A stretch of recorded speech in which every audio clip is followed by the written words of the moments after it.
As the night grows quiet around you, we welcome you into a softer world where lost sightings and hidden events gently come back to life.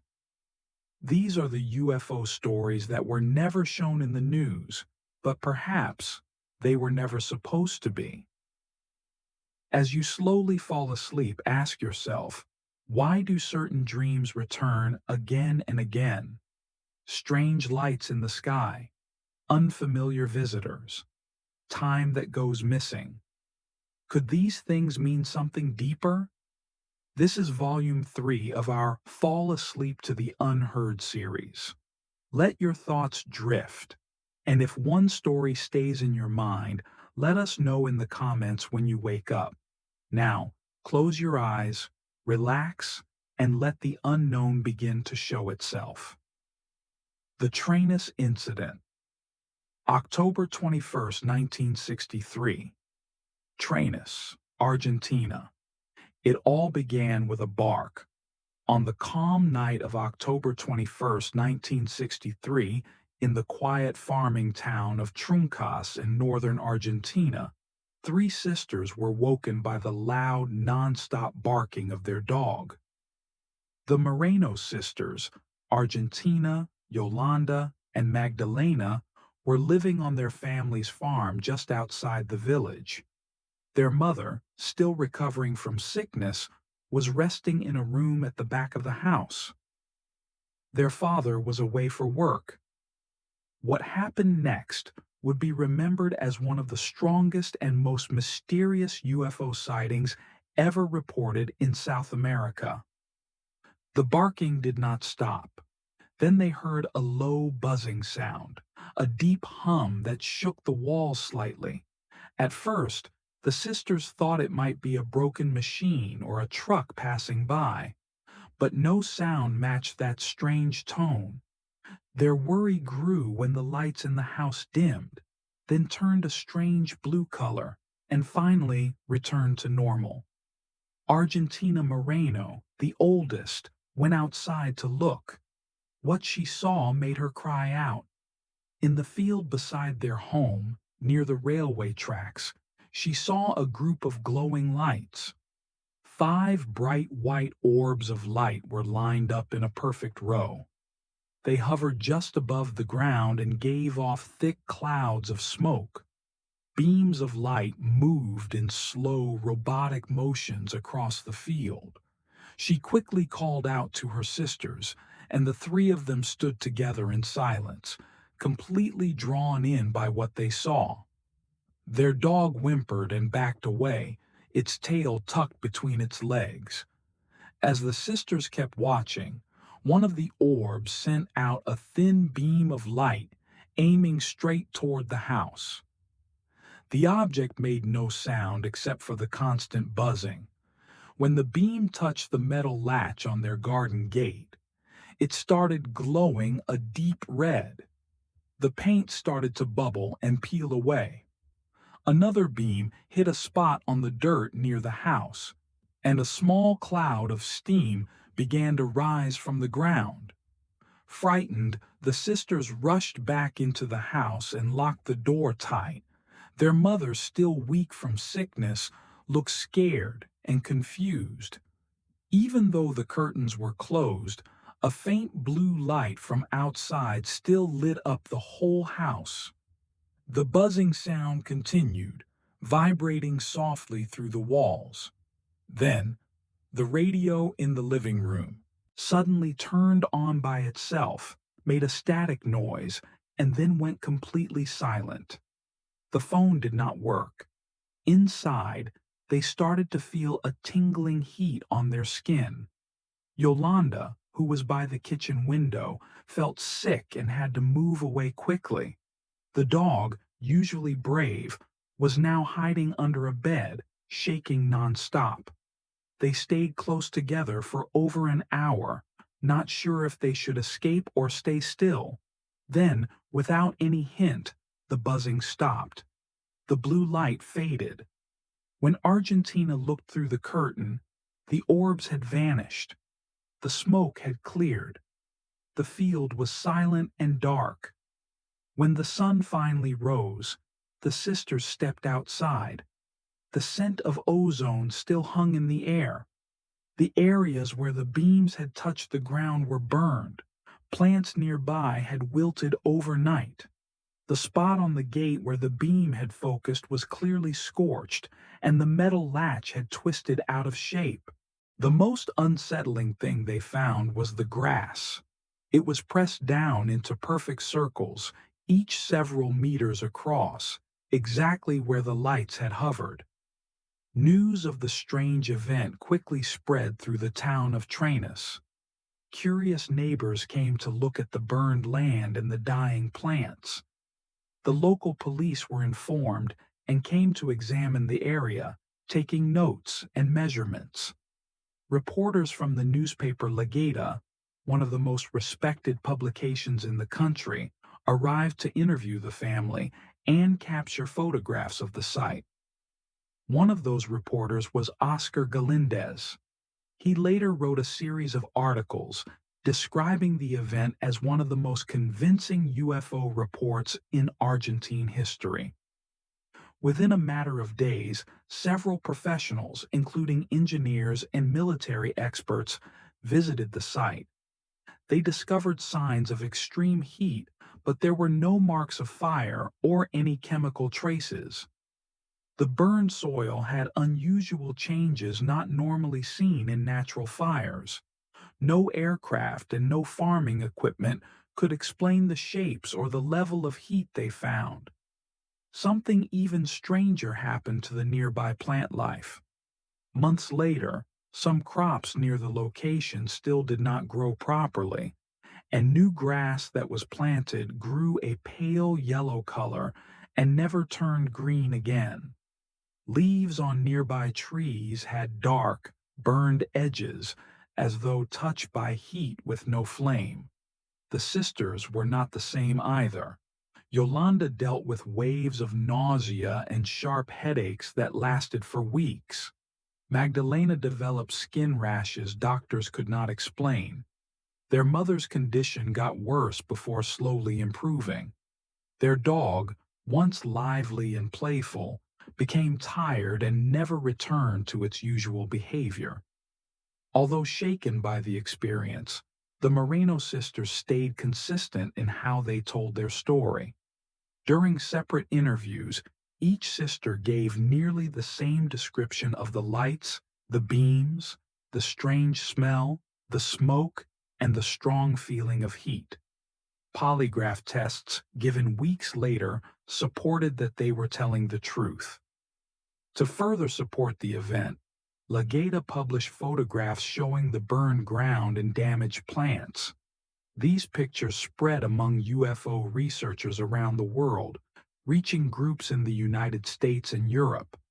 The Trainus case soon earned a place among UFO investigators as a major high strangeness case, an event that had physical proof, medical effects, and several reliable witnesses. There were critics, of course. Some believed the damaged crops were caused by farm chemicals. Others thought it might have been a problem with nearby electrical transformers or a rare type of weather event. But none of those ideas could explain the melted latch, the beam-shaped burns, or the odd behavior of the electronics inside the house. No storms had moved through that night.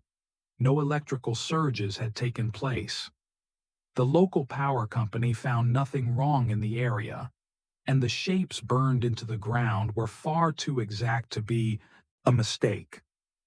The Argentine Air Force did quietly carry out its own investigation, but their final report was never shared with the public.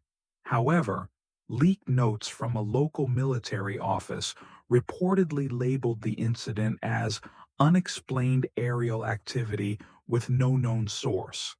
No further steps were taken. As time moved on, the story of the Trainus incident slowly faded from the news, but it never vanished from the study of UFOs. The Mareno sisters only spoke about what happened when people asked. They never looked for attention. Years later, Argentina Mareno, wrote a short article for a local history magazine, confirming every detail she had shared back in 1963. Modern researchers who have re-examined the case say it remains very strong. Stored soil samples from the site still show signs of minerals being changed by exposure to a powerful local heat source. No sign of fire or fuel was ever found. Scientists who attempted to copy the soil effects using modern machines were not able to produce the same changes. One of the deepest mysteries still involves the beams. Some people later claim to have seen beams of light in other parts of northern Argentina that same night, although none of those events were as close or intense as what happened at the Mareno home. Some experts believe the objects may have been scanning the area, and the sisters' home happened to be in the path. Even after all these years, no clear answer has ever been found. Whatever happened left a lasting mark not only on the land but also on the family who experienced it. Argentina Mareno, now an older woman, once said this in a radio interview. "We were not meant to understand it. We were only meant to see it." Maybe she was right. The Trainus incident cannot be explained easily. It avoids the usual answers like swamp gas, dreams, or lies. It is a story where the silence felt louder than any airplane, and the forces involved seemed to burn more than the land. They left a memory in those who saw something come down from beyond the stars. The Gorman Dogfight. October 1st, 1948. Fargo, North Dakota, USA. The sky above Fargo, North Dakota, was clear that night. It was perfect weather for flying. It was October 1st, 1948, just after 9 p.m., when 25-year-old Lieutenant George Gorman, a pilot with the North Dakota Air National Guard, chose to stay in the air after finishing a cross-country flight.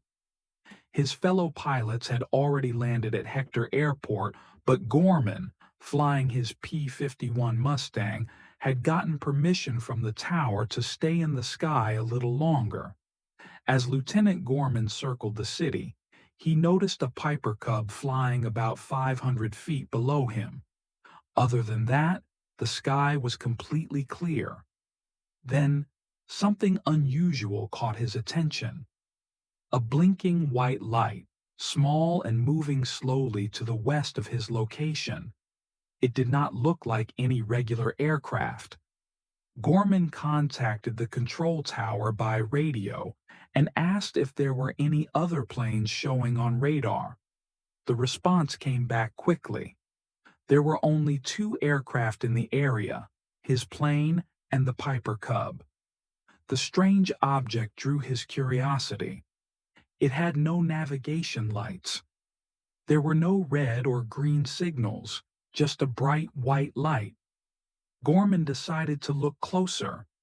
He turned the nose of his P-51 Mustang toward the object and began to accelerate.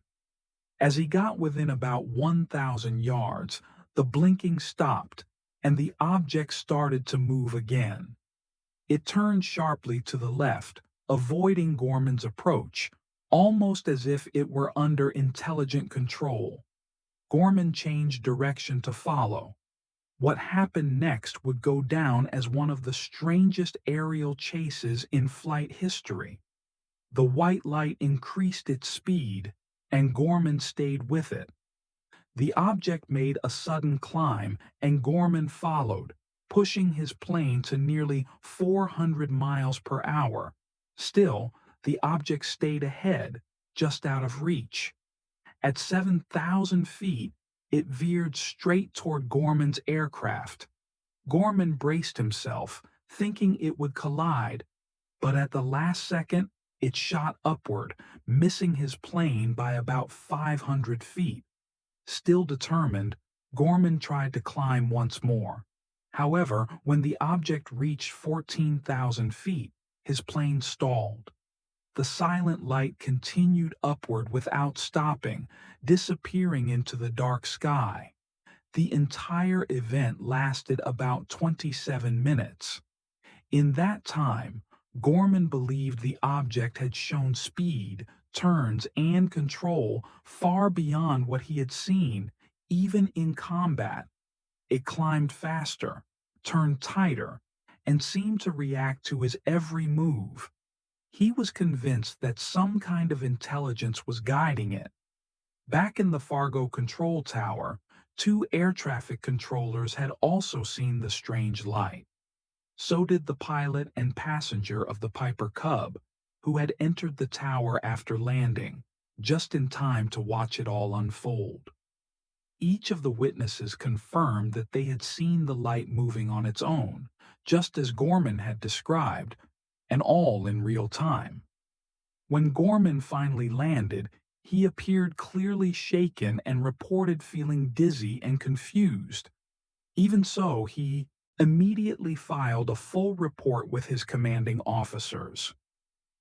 Within just a few days, the United States Air Force sent investigators from Project Sign, the first official military program created to study unidentified flying objects. The investigation began with interviews. Gorman, the tower controllers, and the pilot of the Piper Cub were each questioned separately. All their stories matched closely. Investigators then checked Gorman's P-51 Mustang using a Geiger counter and discovered slightly higher than normal levels of radiation. Although this reading was later described as inconclusive, it raised a great deal of suspicion. The Project Sign team began working through every possible explanation they could think of. Weather balloons? None had been launched that night. Other aircraft? There were no other flight clearances in the area. Stars or planets? Jupiter had been visible, but not in the part of the sky Gorman had pointed out.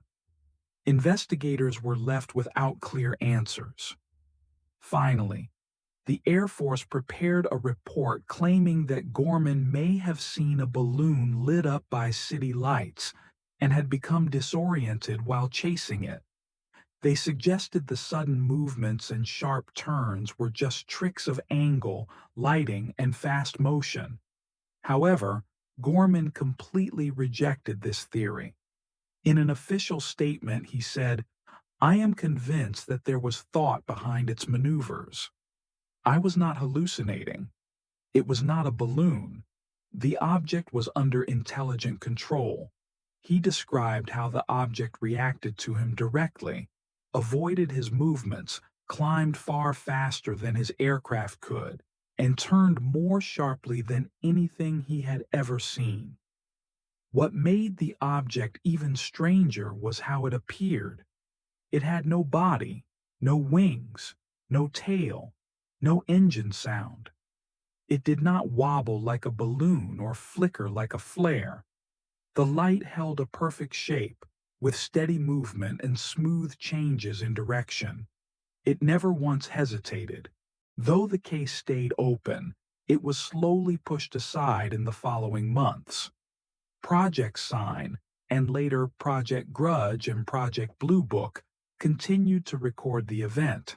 Still, official descriptions leaned toward ordinary explanations, even though none could fully explain what happened that night. Within aviation and military circles, the Gorman dogfight slowly became legendary. This was not a casual observer. It was a well-trained, respected combat pilot flying one of the top fighter planes of the time. He was not a civilian and not someone given to wild imagination. He went after the object with complete focus and later described the event with clear and exact detail. And he had not been alone. Several ground witnesses had seen the same thing.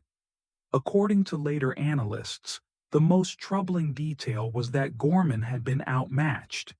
Even though his aircraft was built for speed and quick turns, He could not keep up. The glowing sphere operated with perfect precision, making sharp movements without a single sound or visible exhaust. It climbed straight up into the night sky, easily escaping his pursuit. Years after the event, Gorman remained loyal to his version of events. He never chased fame. He did not write any books or give public speeches. He simply said he had come across something that could not be explained, and he reminded people that others had witnessed it too. The United States Air Force never reopened the case, though the official explanation stayed the same, that it was a weather balloon. Those who studied the report closely were never convinced. There was no crash, no damage, and nothing to misidentify. The object had arrived, engaged one of America's best fighter pilots, and left without a trace. The Gorman dogfight remains one of the most fascinating aerial encounters in UFO history. It included a skilled pilot, a military investigation, and multiple witnesses. Debunkers could argue all they wanted, but nobody could erase the fact that something incredibly unusual had taken place above Fargo that night in 1948. Some later researchers even suggested the possibility that the object was testing Gorman, observing his responses and measuring his skills. If that idea is true, then it picked the right person. Gorman gave chase, flew with full force, risked blacking out from the pressure of sharp turns, and pushed his plane all the way. And yet, the object left him behind. Even today, the case is studied as a key moment in UFO history. No known technology in 1948 could move the way that object did. Silent, precise, unaffected by gravity. That night, the skies over North Dakota held a mystery, one that still has no answer. The Livingston Incident, November 9th, 1979. Livingston, Scotland. The cold of a Scottish morning settled in the air like a warning. Thin fog stretched across Dechmont Law, a wooded hill just outside the town of Livingston. Frost crunched softly beneath the boots of forestry worker Robert Bob Taylor as he parked his truck at the edge of the field. It was 10:30 a.m., and his task for the day was simple: check a few trees, document any signs of storm damage or disease, then move on. What Bob Taylor came across in those woods would become one of the most puzzling UFO cases in British history, and possibly the only one ever to be treated by police as a criminal assault. Bob, who was 61 years old at the time, was a serious, no-nonsense man. He had once served as a royal engineer during World War II and had worked in forestry for many years with the Livingston Development Corporation. That morning, accompanied only by his red setter dog named Lara, he walked up the narrow path leading to a clearing surrounded by tall pine and fir trees. The woods were still. There was no wind, no bird calls. Just a strange silence that Bob would later describe as completely unnatural. As he reached the top of the hill, he saw something he could not believe. In the center of the clearing sat a large round object, roughly 20 feet across and about 12 feet tall. It had a metallic, dark gray coloring, almost blending in with the trees. Its surface was rough, like it had been aged by weather or corrosion. Around its edges were short limbs or fin-like extensions sticking out. The object floated just above the ground and made no sound. Bob's first reaction was shock, and then curiosity. Slowly, he stepped closer. When the strange event turned frightening, without any warning, two smaller spheres, each around 3 feet wide and covered in sharp spikes like old sea mines, broke away from underneath the craft and rolled straight toward him. They moved far too fast for anything natural. Before Bob could react, both spheres reached him. A terrible smell filled the air. He described it as similar to burning brakes. Then came a high, stinging, hissing sound. Something gripped the sides of his trousers near his thighs. The spiked object seemed to be dragging or pulling him forward. Bob said he suddenly felt frozen, like he could not move. There was a crushing pressure in his head that made him feel dizzy and sick. His vision faded. Everything went black. When he woke up, the sky looked different. Time had clearly passed, but he did not know how much. The object was gone. The area was now quiet and empty. His dog was nearby, whining. Bob was lying on the ground with torn trousers, scraped legs, and a dry throat. His head felt foggy. He managed to return to his truck, but it would not start. Disoriented, he walked the full mile home. His wife was stunned when he arrived. His clothes were torn. He was covered in mud, and his eyes were wide with shock and confusion. "Something attacked me," he said, breathless. His wife helped him clean his wounds and immediately called his supervisor.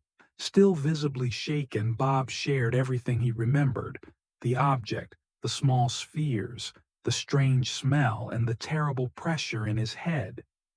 It all sounded nearly impossible, but Bob Taylor had never been known to make up stories. Later that same day, the police were contacted.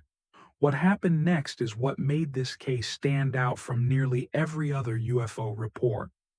When officers from the Livingston Police Department reached the scene, they did not treat Bob's account as a fantasy. Instead, they treated it like a possible physical attack. The next morning, uniformed officers officially examined the area. What they found only deepened the mystery. On the frozen ground were 40 small circular impressions in the soil, markings that matched Bob's description of the spiked spheres. Nearby, they found large, even tracks laid out in a cross-like pattern, possibly left by the central object that may have landed or hovered there. The ground was hard and covered with frost, yet the markings were sharp and clear, pressed in as if by great force or weight. Officers carefully photographed and documented everything. The area was sealed off, and what was now a formal case of assault was opened. Bob also visited a doctor for a medical evaluation. The injuries on his legs matched wounds one might expect from being struck or grabbed by something mechanical. His torn trousers were taken as evidence. Investigators noticed that the tears were consistent with something pulling upward, not caused by walking through branches or thorns. Forensic reports found no chemical burns on his skin, but the cuts were oddly even on both thighs. Over the next week, police spoke with Bob multiple times. His story remained the same. He never claimed to have seen aliens or offered his own theories.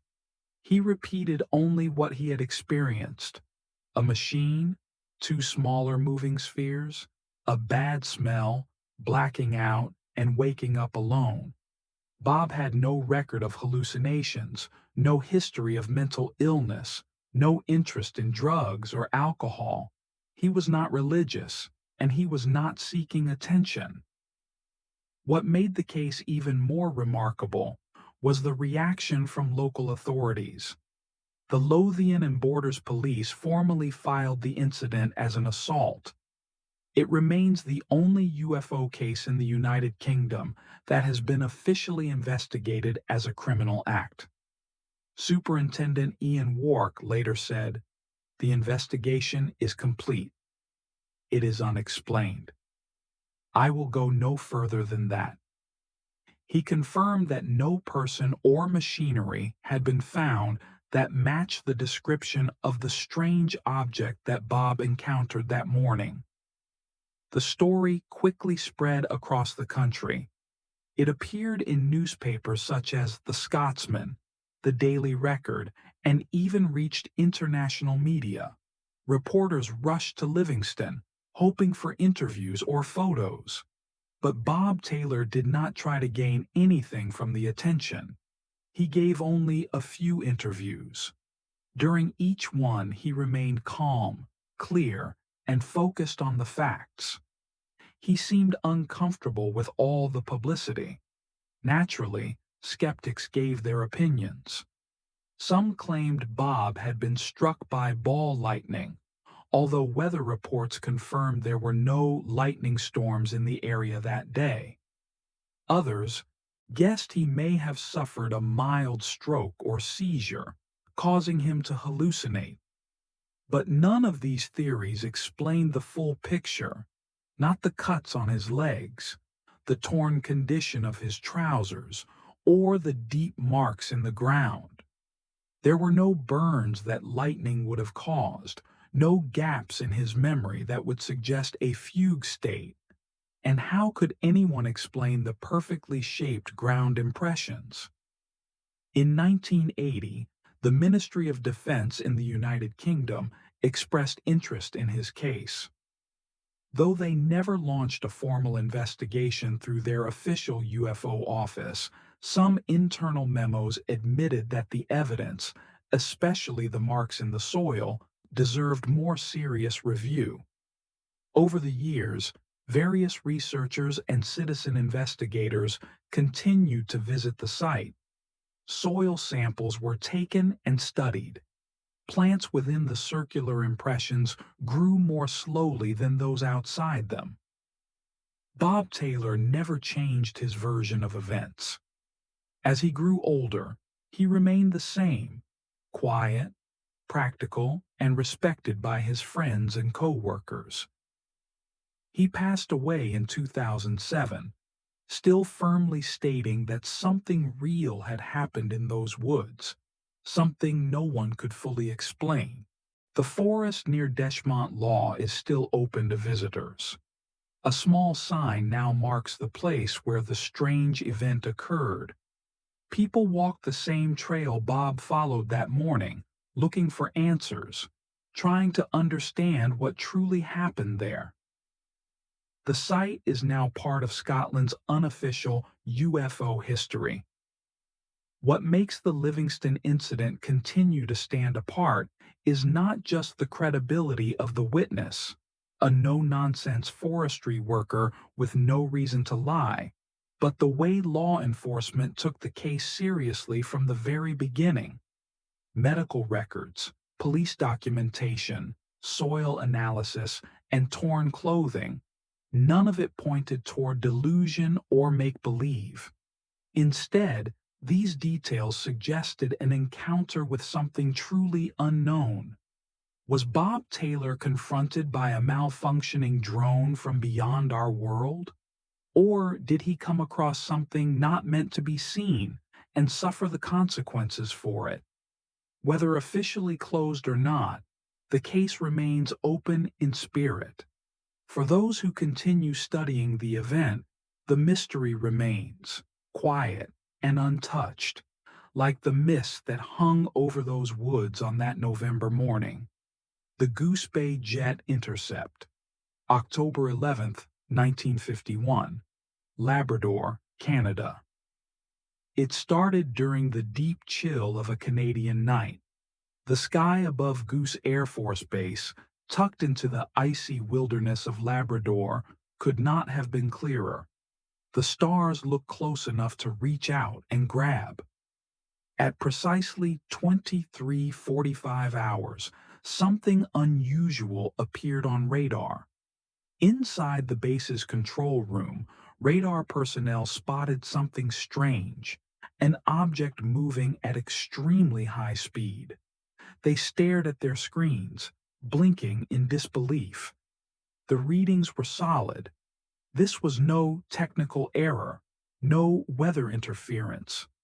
A physical object had been detected, and it was moving faster than any known aircraft at the time. Then, just as it approached restricted airspace, the object made a sudden, extreme turn, so sharp that any regular aircraft would have likely broken apart from the force. In the stillness of the radar room, the alert was issued. Outside, the base came alive. Engines roared, boots hit the ground, orders were shouted. A fighter jet was launched within minutes. With 2 men aboard, its only mission was to intercept something that seemingly ignored the known laws of flight.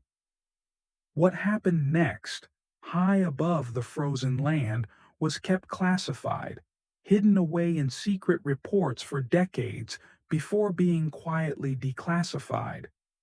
It all began with what was expected to be an ordinary radar shift at Goose Bay Air Force Base, an important United States military station built during World War II. At the time, during the tense early years of the Cold War, the base remained well guarded and fully manned. That night, radar operators using high-frequency tracking picked up something solid, a fast-moving object flying at approximately 700 miles per hour. This was especially notable because that speed came close to the maximum for the F-94 Starfire jet, the very interceptor stationed at Goose Bay.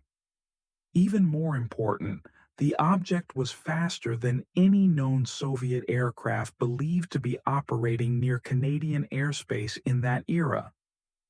At first, the radar contact was believed to be a brief technical glitch, but only seconds later, the unidentified signal returned, this time moving on a different path.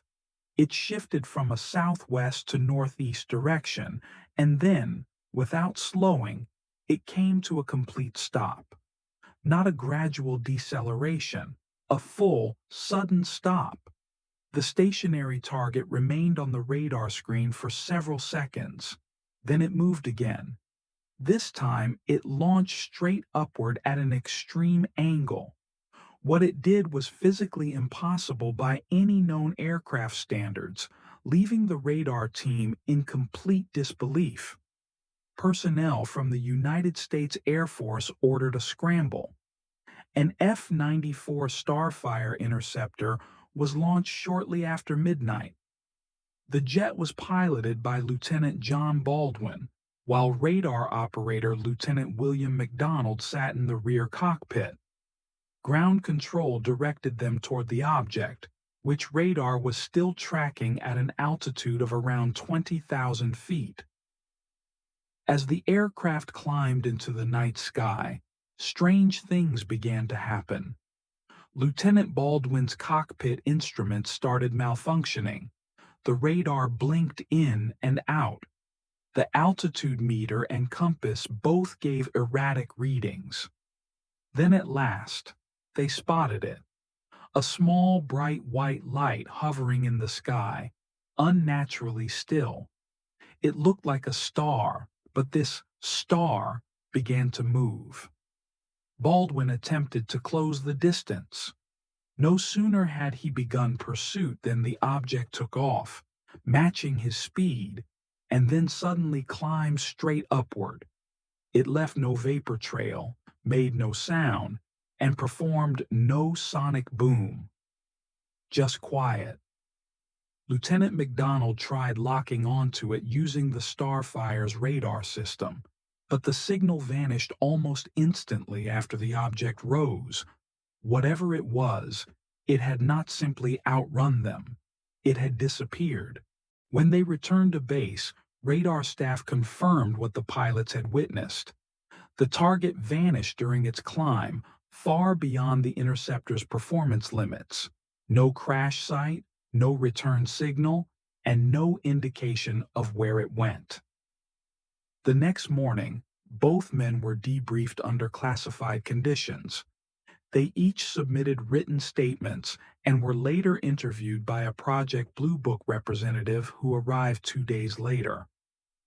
According to the Air Force's recorded documents, the object had been tracked by two separate radar sources. It was also seen visually by both aircrew members during the intercept attempt. Project Blue Book's final entry listed the case as an unidentified aerial phenomenon. No logical explanation involving meteors, aircraft, balloons, or light tricks could account for what was seen and tracked. The summary noted, the object demonstrated flight behavior beyond the ability of known aircraft. Intercept attempt unsuccessful. The incident is deemed credible, unresolved. Even though there were efforts from higher command to minimize the incident, neither Baldwin nor McDonald changed their account. Lieutenant Baldwin, in particular, was respected by fellow pilots for his calm behavior and honesty. So, when he said he had been outmaneuvered by something that should not exist, people took him seriously. Years later, a censored version of the report reached the public through a Freedom of Information Act request. UFO researchers carefully studied every detail, pointing out that the Goose Bay encounter was one of the rare incidents during the Cold War that had both radar confirmation and direct pilot observation. That combination is critical in separating credible sightings from errors or misreadings. Some skeptics responded by offering familiar explanations. They suggested the radar operators may have been confused by a weather balloon or a high-altitude reflection. Others claimed the pilots had likely seen the planet Venus, a frequent explanation offered in similar cases. But none of those arguments held up. Venus does not appear on radar. It does not rise vertically at extreme speeds, and it certainly does not dodge incoming military aircraft. What made the Goose Bay incident especially compelling was its historical timing. The early 1950s were marked by global tension. At that moment in history, Canadian airspace was a potential route for Soviet bombers headed toward the United States. Bases like Goose Bay remained on constant alert, watching the skies for any signs of foreign aircraft. That is why this event was treated seriously, not only because it was unusual, but because it could have represented a major national threat. Still, no official press release ever followed. Inside military channels, the case was examined and then quietly filed away. There were no further reports of an object matching what was seen that night. Eventually, the entire incident was forgotten until it resurfaced many years later in UFO discussions. Perhaps the most disturbing part for the people who were there was not the sighting itself, but the silence that came afterward. There were no follow-up missions, no extended investigation, no warning to the public. It was as if everyone involved had been quietly instructed to pretend nothing had happened. Only the documents remain, hidden away in now declassified archives, serving as proof that, on one cold night, something truly unknown shared the sky with United States airmen. Whatever it was, it clearly knew they were coming. The Marfa Lights Revisited, 2003, Marfa, Texas, USA. It began like any ordinary morning in the dry West Texas basin. A survey crew from Texas State University, made up of graduate students in geology and contracted civil engineers, was setting up equipment just east of Highway 90, near the well-known Marfa Lights viewing area. What they did not know was that by the end of the day, their tools would stop working, their expectations would be broken, and they would witness something they could not explain. Their purpose was straightforward: examine magnetic variations along a possible highway extension. Though the task was routine, the location was anything but. For over 100 years, stories had circulated in the area about strange lights, ones that blinked, glided, and hovered over the open plains with no clear source. That October evening, the local stories became scientific data. The team, led by Dr. Kenneth Hall, a professor of geophysics, and supported by Luis Aranda, a civil engineering technician, had placed several instruments over a 500-meter section. These included fluxgate magnetometers, seismic accelerometers, and two GPS track spectrometers. Their objective was to record underground mineral differences and small signs of tectonic activity. By 6:45 p.m., as the sun dropped behind the Davis Mountains, the readings on their devices began to act strangely. Aranda saw it first. "We were looking at the magnetometer when it suddenly jumped way above the usual range," he said later. "There was no problem with the equipment, no vehicles around, just a major spike, like something magnetic moved close to the sensor. At first, they thought a solar flare might be to blame, but no geomagnetic activity had occurred that week." Then, at exactly 7:06 p.m., just as the last light of sunset vanished, three glowing orbs appeared on the far horizon, around 1.5 kilometers away. At first, they stood still, then began forming a triangle by moving in a synchronized motion. Dr. Hall assumed they were headlights from a far-off vehicle, until one of the lights broke away and climbed vertically at a 90-degree angle. It hovered in place, then descended and joined the other two again. Another sphere split in half, rotated, and then fused back together, without making a single sound. The lights glowed in pulsating colors, white, orange, then briefly green. The crew began recording with a Sony Handycam mounted on a steady tripod. Aranda used his smartphone to film the spectrometer readings too.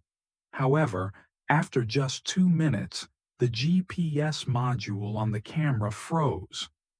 The timestamp refused to advance, even though the video kept recording without interruption. Later examination revealed that the recorded file lasted nearly 12 minutes, although it lacked accurate geolocation data. At the same time, the measurement tools placed closest to the observed lights began showing unusual readings. The seismic sensors picked up subtle ground vibrations that could not be traced to any known source. Even more puzzling, the magnetometers began to detect sudden reversals in magnetic polarity, something considered nearly impossible unless exposed to an intense and shifting magnetic field. It was as if the Earth itself was reacting to something unseen. Dr. Hall later remarked that the equipment was not simply failing, it was overwhelmed. At approximately 7:15 p.m., the lights began to move. They arranged themselves into a straight, linear formation that followed the full length of the survey transect. Strangely, each light came to rest directly above one of the deployed instruments. For close to 5 minutes, the lights remained fixed in place, pulsing in a slow rhythm. It appeared as though they were observing, or perhaps interacting, with the instruments below. Then, without any warning, the lights blinked out at the same instant. The team stood speechless, unmoving, for nearly a full minute. The desert around them was completely silent. When they finally regained their composure, they rushed toward the instruments. Some of the devices were warm to the touch, despite the cool night wind. One magnetometer had quit recording entirely.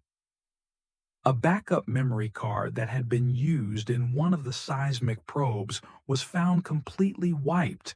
It showed no readable data during later lab testing. When the group returned to their field office in Alpine, they immediately began backing up their footage and verifying data logs.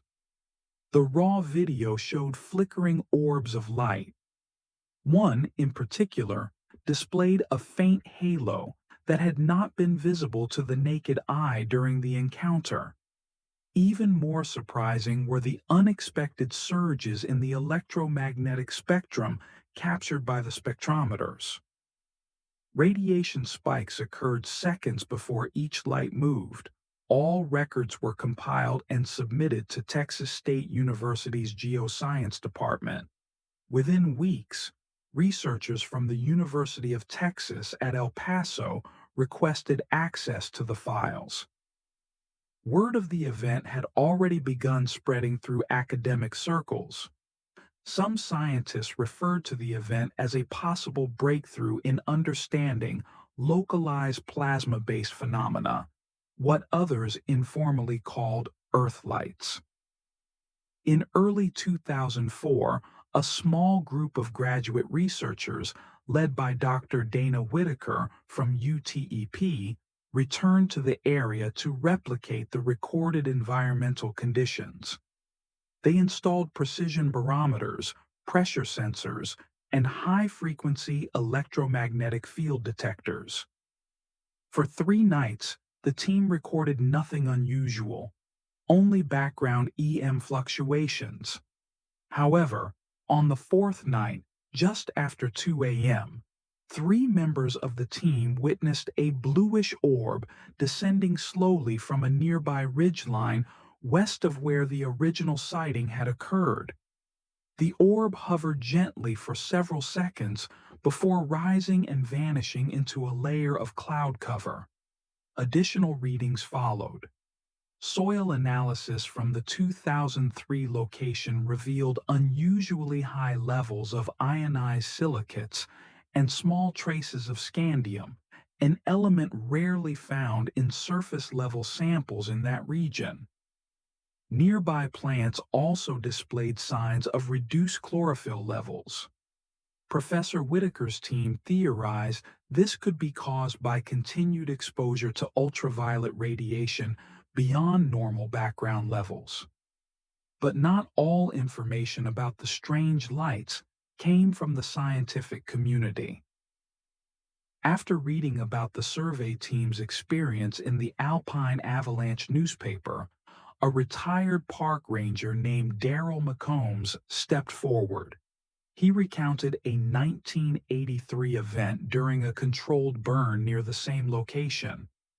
According to him, lights identical in appearance had appeared above the burn zone. His report at the time had been dismissed as a misreading of heat-induced gas flares. He disagreed with that conclusion. "I know full well what gas flares look like," McCombs explained in a recorded interview. "This was not that. Those lights moved like they had a purpose." Similarly, an amateur astronomer by the name of Rosa Mendez, who had been observing the night sky from her backyard in Fort Davis, submitted her telescope logs. She recorded 3 unidentified lights moving in a triangular formation high above the Marfa Plain at the exact time the survey crew had their encounter. In her observation log, she noted, "No sound, no blinking, too slow for aircraft." Dr. Hall and Luis Aranda were later invited to present their research at the 2005 Santa Fe Symposium on Anomalous Geophysical Phenomena. Their session attracted a mixed crowd of open-minded physicists and skeptical meteorologists. Though no unified conclusion was reached, the intense interest was clear. One theory, presented during the symposium, proposed that tectonic stress, particularly along known underground fault lines, could result in piezoelectric discharges when interacting with quartz-rich rock layers. These discharges could manifest as glowing plasma orbs under certain conditions. Yet even that proposal could not account for the precise movements of the lights or their apparent coordination with the deployed field equipment.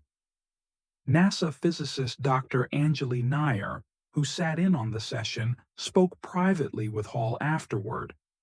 She told him, "This reminds me of events we have recorded at isolated Arctic research stations. You get electronic interference with no clear source, lights without engines. Something is out there, and we do not even have the right words for it yet." Eventually, the Marfa City Council allocated a small grant to promote further academic studies in the area. What was once a minor tourist spot, the Marfa Lights Viewing Center, now included an informational kiosk referencing the strange scientific data gathered in October 2003. In 2007, a peer-reviewed paper was published in the Journal of Geophysical Inquiry. The article, authored by Hall Whitaker and 3 additional contributors, centered on the 2003 incident. It proposed that an unclassified geophysical plasma event was the most likely explanation. The paper concluded with the statement, "The Marfa lights are not hallucinations, nor are they hoaxes. They may not be extraterrestrial in origin, but they are real, recorded, and interactive." Even now, over 20 years later, the 2003 incident remains the most scientifically investigated Marfa Lights event on record. The original video footage, missing GPS data but otherwise untouched, has been preserved in the Texas State Earth Sciences Department archive. In a 2020 interview, when asked if he ever figured out what he had witnessed that night, Luis Aranda simply shook his head. "I have worked with oil field sensors, seismic monitors, high-speed recording systems. I know faulty data when I see it. But that night, everything matched. Everything we recorded lined up with what we saw with our own eyes. I do not care what explanations people try to give. Something intelligent was there. Whether it came from under the earth or from somewhere far away, I could not say." As for Dr. Kenneth Hall, now semi-retired, he still speaks at scientific conferences on occasion, and occasionally publishes papers on magnetic anomalies and unusual Earth-based energy phenomena. He does not make bold claims, but he remains confident in one idea: the universe is full of surprises, and once in a while we stumble on one by accident in the middle of the desert. The Marfa lights have appeared over the plains of Texas for generations. People have watched them, guessed at them, and debated their meaning. But in 2003, for the first time, a team of trained scientists did far more than just observe them. They filmed them. They measured them. They walked away with data no skeptic has been able to explain. Whether the result of a geophysical process no one fully understands or evidence of something far more intelligent, the lights remain, flickering across the desert, just out of reach, and still beyond understanding. The Coyami crash, August 25, 1974, Chihuahua Desert, Mexico. The alert came just after 10:30 p.m. at the United States Air Defense Command Center stationed at Fort Bliss, Texas. It was the kind of incoming report that made even seasoned radar technicians sit upright with focus. An unidentified object had entered North American radar systems near Presidio, Texas. It was clocked traveling at approximately 2,500 miles per hour. At first, analysts assumed it might be a meteor. But then, unexpectedly, the object altered its flight path, not once, but twice, before sharply reducing speed as it passed into Mexican airspace. At nearly the same moment, a second radar target vanished from the screen. It was a Cessna 180, scheduled on a routine flight from El Paso to Mexico City. Communications had been normal until that point. The aircraft disappeared while only a few miles south of the U.S.-Mexico border. Radar logs showed the two signals, one unknown, one commercial, intersecting in the same location. Then silence. Inside the windowless command room, the mood turned grim. Technicians and officers exchanged quiet glances. This was no training drill. Cold War-era emergency protocols were triggered behind the scenes as teletypes began to print. What had started as a simple radar oddity had instantly escalated into a real-world situation, with the possibility of foreign or unidentified technology interfering in a border airspace and potentially downing a civilian aircraft. But this was not United States territory. Since the object had entered Mexican land, U.S. personnel could do nothing in the immediate moment, except watch. By early morning on August 26th, a small convoy of Mexican military vehicles departed Ciudad Juarez without any radio communication. Satellite surveillance, likely coordinated by American intelligence agencies such as the CIA or NSA, recorded every movement. Leaked reports and images, later associated with declassified documents, showed 3 trucks and a single jeep, spaced evenly, heading across rugged desert terrain toward a remote location near the village of Coyame. Interestingly, they were not heading toward the commercial aircraft wreck. According to one anonymous source, a person who would later provide confidential statements, the Mexican command had been warned, unofficially, that a mid-air collision involving an unknown object might have taken place. Whether they believed the object was man-made or something more extraordinary is unclear. However, the military's swift, coordinated, and silent response pointed towards something more than a basic crash recovery mission. The convoy reached the location at approximately 9 a.m. and reportedly secured 2 separate areas. One included the Cessna debris, spread widely across a 100-yard radius. The second location, found about half a mile away, held something far more unusual. Partially buried in the sand was a strange craft, largely intact. Witnesses described it as being shaped like a flattened dome or disc. Early size estimates put it at roughly 16 feet in diameter. The exterior seemed to be composed of a highly polished metallic surface with no markings, no joints, and no clear signs of engines or propulsion. There was minor scorching present, but no explosion or visible crash impact. No entry hatch was discovered, and no bodies were seen. Its construction matched no known aircraft, American, Soviet, or any other nation. According to unofficial transcripts referencing radio logs, many of the Mexican officers on site believed the object might belong to the United States, perhaps a spy drone or top-secret surveillance craft. However, even their own technicians were said to be confused by what they found. The material could not be identified, and the object featured nothing that looked like familiar engines, electronics, or weapon systems. As soldiers circled the mysterious craft, photographing and documenting its condition, they sent updates back to headquarters. More assistance was needed. Extraction vehicles would be required to transport the object carefully.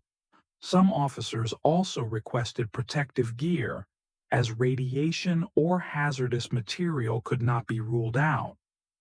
One intercepted Mexican military transmission picked up by United States intelligence satellites included a fragment that stood out, possibly biological. That would be the last communication anyone received from the ground team at the crash site. American surveillance operations continued around the clock. At first, there were no changes. The vehicles remained parked. Thermal satellite imaging showed them in place. But by 2 a.m. on August 27th, all transmissions from the Mexican convoy abruptly stopped. United States signals analysts attempted to regain intercept coverage, but the airwaves were completely silent. The vehicles were still visible through infrared satellite sensors, but there was no movement, no emitted signals, and no signs of activity. A decision was made. Although formally barred from entering Mexican territory, a covert American recovery unit, believed to belong to the CIA's Directorate of Science and Technology, was quietly assembled in West Texas. The team included unmarked helicopters, black vehicles with no identifying numbers, and at least one mobile laboratory unit. By 4 a.m., under the cover of darkness, the team crossed the border. There is no record that any diplomatic permission was requested or granted. What they found was beyond belief. Every Mexican soldier was dead. None had been shot. There were no visible injuries, no signs of fighting, no scattered weapons. Most of the soldiers were sitting in their trucks, rifles still slung over their shoulders, as if they had all died at once. Their bodies showed advanced cellular damage. According to one anonymous source, the conditions resembled exposure to intense radiation or possibly to some unknown biological agent. The radio devices were completely destroyed. No description could explain why or how. The craft remained exactly where it had landed, untouched and intact. The American recovery team moved quickly and in complete silence. No photographs were taken, no tests conducted, no medical procedures performed. Within a few short hours, the disc-shaped object was lifted by a modified Chinook helicopter using a secure heavy-lift frame. A separate group collected what remained of the Cessna aircraft. By mid-morning, the location had been thoroughly cleaned. Tire tracks were smoothed over. Equipment was either burned on site or buried in the sand. The Mexican soldiers' bodies were carried away and, according to sources, incinerated at a secondary location. No identities were released.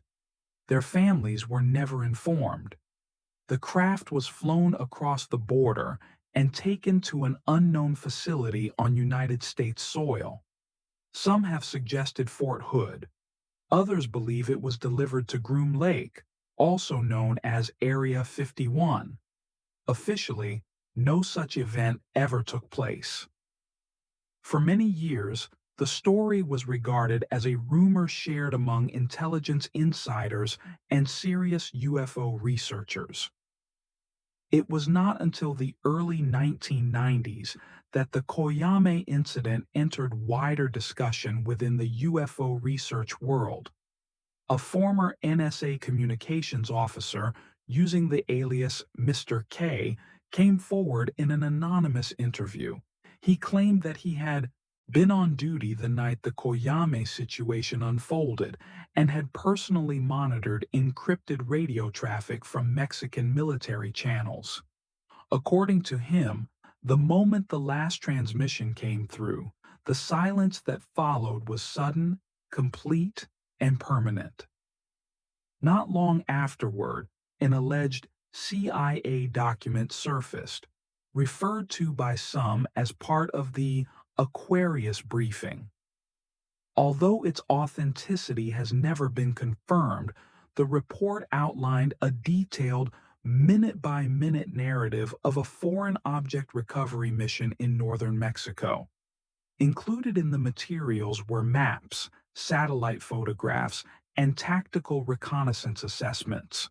The document was dated 1974 and carried a classification marking of Top Secret, SCI, meaning sensitive compartmented information. It contained references to a potential biological hazard, an unidentified origin, and a cross-border extraction approved under emergency authorization. Another document, dated September 1974 and obtained years later through a Freedom of Information Act request, referenced an incident of exceptional interest occurring just south of the Rio Grande. The memo recommended that all related material be moved into stricter compartments under a higher level classification. Still, no official acknowledgement was ever issued. Neither Mexico nor the United States has commented on the case publicly. In 2003, the French Cometa report, a study compiled by senior military officers and aerospace experts, made a brief mention of the Koyami event in a footnote. It referenced the case as an example of a credible but suppressed recovery operation. Researchers such as Kevin Randall and Scott Corrales began pursuing eyewitness testimonies in the region. In the town of Coyam itself, a small number of elderly locals recalled seeing military trucks pass through shortly after midnight on August 26. One even described hearing helicopters early the next morning, describing it as a deep engine sound that rumbled softly for several minutes. In 2004, a retired United States Border Patrol officer named Franklin Newton made a rare public statement. According to Newton, who served 2 decades in law enforcement, he witnessed a helicopter flying low near the Rio Grande on the morning of August 27. The aircraft bore no visible tail numbers or identifying marks. Newton said, "In my 20 years, I had never seen a bird like that. No lights, no ID, just low and fast, like it did not want to be seen. Perhaps most disturbing of all, no records have ever surfaced identifying the Mexican military unit that was dispatched on August 26. Researchers examined federal and regional archives, military rosters, and casualty records. Nothing was found. No names, no service listings, no vehicle logs, no post-mission paperwork. It was as if an entire platoon had vanished from history. Could a convoy of trained soldiers truly disappear without a trace? The answer, many believe, is yes, if the stakes are high enough. If genuine, the Koyame crash may represent one of the most tightly managed international cover-ups in modern history. A case where the sovereignty of a neighboring nation was ignored, the lives of its citizens were dismissed, and advanced technology, possibly not of human origin, was removed without public knowledge. If the object was indeed a craft not built by human hands, then the reaction by both governments begins to make sense. Move in quickly, contain the scene, erase the incident, prevent fallout, end all loose threads. But if the object was only a fallen satellite or a classified surveillance drone, then the lingering questions remain. Why the overwhelming secrecy? Why deny everything? And most of all, why the bodies? The biological aspect of the Koyame narrative remains its darkest component. Several sources, including the supposed Aquarius briefing, mention exposure-related deaths, unexplained cellular breakdown, and sensor readings at the scene that could not be reproduced. Some theories go even further, suggesting that the object might not have been purely mechanical, but biological in part, that it might have housed an organic element or even a living occupant, one that did not survive re-entry into Earth's atmosphere. Some researchers have proposed that the Koyami craft may have emitted a form of radiation not yet understood by human biology. What is even more unsettling is the idea that the deaths may not have been accidental at all. What if approaching the object triggered an automatic defense mechanism, whether programmed or intelligent?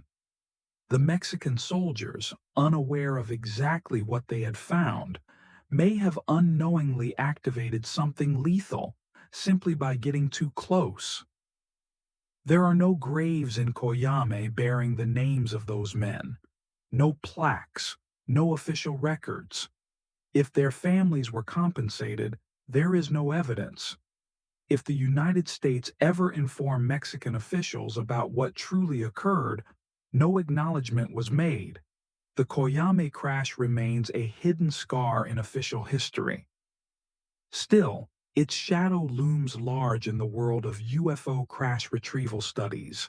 It is considered one of the most compelling and yet deeply underreported recovery cases, one that is supported by intercepted transmissions, intelligence leaks, and the unbroken silence of two separate governments. What makes the incident especially revealing is how quietly it was handled. There was no press exposure, no investigations were conducted, no public statements issued, and perhaps that is the most telling detail of all. Ordinarily, when a civilian aircraft vanishes from radar, the Federal Aviation Administration launches a full inquiry. When an unidentified object enters a nation's restricted airspace, military aircraft are scrambled. When human bodies are found, autopsies are legally mandatory and thoroughly documented. But none of that happened in this case. What exists is only an absence, a gap in history, marked by a stretch of desert in northern Mexico, where one night in 1974, something descended from above and was never officially mentioned again. The Tindouf Desert Glider, 1999, Tindouf Province, Algeria. The desert was surrendering its color. An orange sun, flat and low on the horizon, slowly dipped behind the distant hills of Algeria's Tindouf province, stretching the vehicles into long silhouettes across the landscape. 5 trucks in total moved slowly across a dry gravel plain, forming a single line as they made their way through the western Sahara. The engines murmured beneath the quiet sky, steady and unbroken. Fine powder from the desert clung to the tires and rose like smoke in the still air. It was a peaceful evening, but not without tension.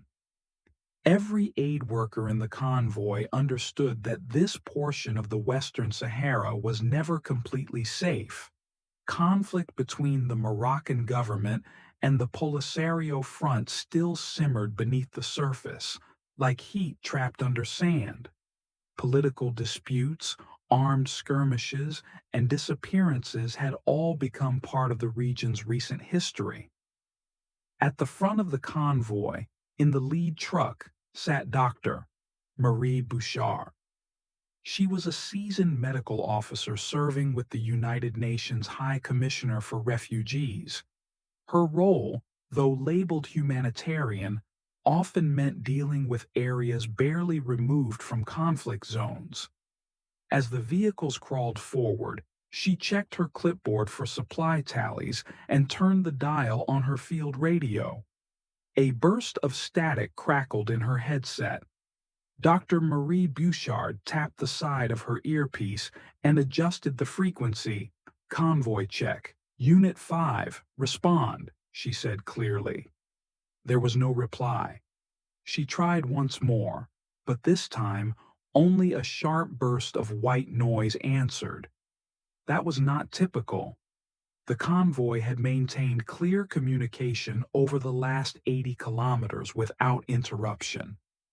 She looked up and checked the rearview mirror, trying to catch a glimpse of the tail vehicle.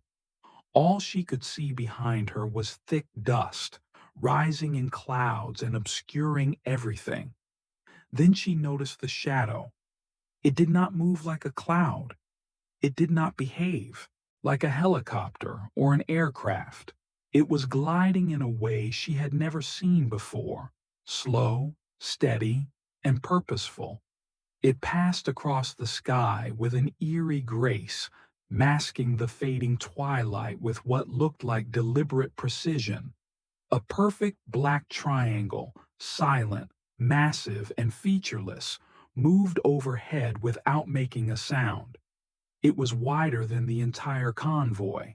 Then the radio died completely. The trucks came to a halt one by one. Sand drifted around the tires. The Sahara was silent.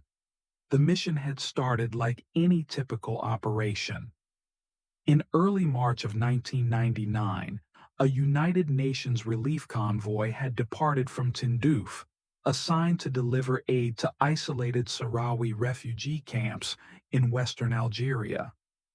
The team was composed of 16 individuals, UN medical and logistics personnel, local drivers, 2 Algerian military escorts, and a satellite communications technician tasked with maintaining contact with UN command in Algiers. They had left their forward operating base late in the afternoon, expecting to reach their designated checkpoint well before nightfall. Given the clear skies, stable GPS tracking, and 5 reliable Toyota Land Cruisers, there should have been no complications. But at approximately 6:40 p.m., as the sun sank behind the jagged desert rocks, the anomalies began. First came the static across the radio channels. While interference in the desert was not uncommon, caused by magnetic variation or low humidity, it usually faded quickly. This time, the interference grew worse. The satellite phone inside the lead vehicle refused to connect. The internal radios between trucks disconnected. GPS equipment began recalibrating itself without warning, 3 times in just 5 minutes. Then, the air shifted. That was how Don Verhoeven, a Dutch logistics officer riding in the third vehicle, described it later to investigators. It felt like the whole atmosphere changed, he had said. Every hair on your arm stood up, but not from cold. It was like something was watching you, not just nearby, but through the windshield, up close. The first crew member who glanced upward assumed they were beneath a low cloud, but it was not a cloud. It had edges, defined, precise edges. The black triangle glided effortlessly overhead. There was no sound, no whirring, no thrust, no dust disturbed, no visible engines or motion.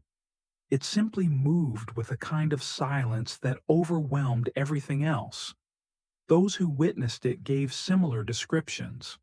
A solid triangle, a shadow disconnected from the ground, a portion of the sky that seemed to separate and move on its own. It hovered above the convoy at an estimated altitude of around 300 meters. But determining its exact size proved difficult. Verhoeven estimated the object's span to be close to 100 meters across. Others in the convoy believed it was even larger. Whatever it truly was, it erased the entire sky above them, and it continued moving. The convoy came to a complete stop. Dr. Marie Bouchard stepped out of the lead vehicle, followed by support staff and several drivers. All 5 trucks were frozen in place, as if every person present had been momentarily caught in the grip of something beyond understanding. The triangle floated slowly above them, gently turning on its axis as it drifted southeast. Below it, a sharply defined shadow, geometrically perfect, glided across the sand. The patch of darkness followed the craft exactly, moving in unison with its slow, deliberate trajectory. No one spoke. No one moved. There was no engine thrum, no whirl of rotors, not even the faint hum one might expect from a high-altitude aircraft. Just silence, dense and complete, the kind of silence that feels imposed, as if nature itself had hushed to make way for the craft's transit through the sky. Then everything stopped.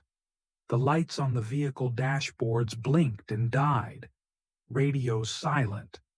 One of the trucks, Unit 5, gave a brief mechanical sputter before shutting down completely.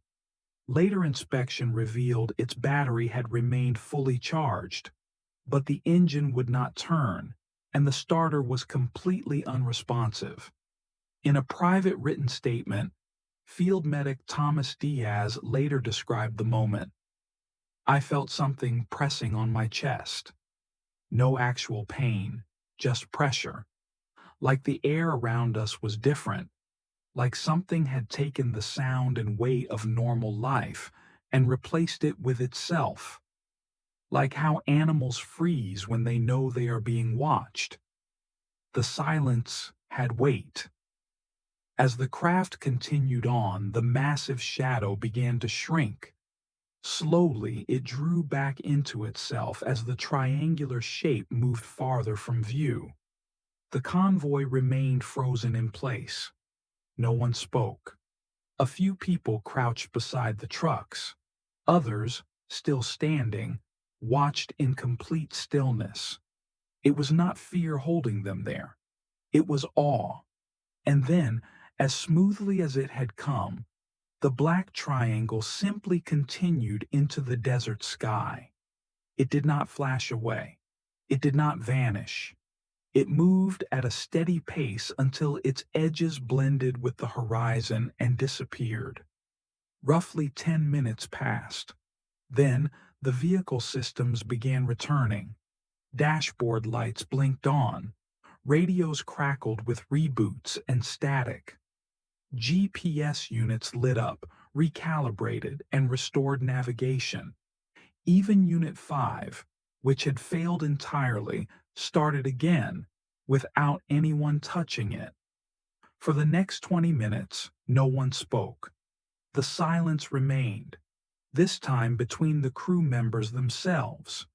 When they reached the final checkpoint, just after 7:30 p.m., the Algerian military liaison officer asked why they were late. At first, nobody responded. Everyone simply looked ahead.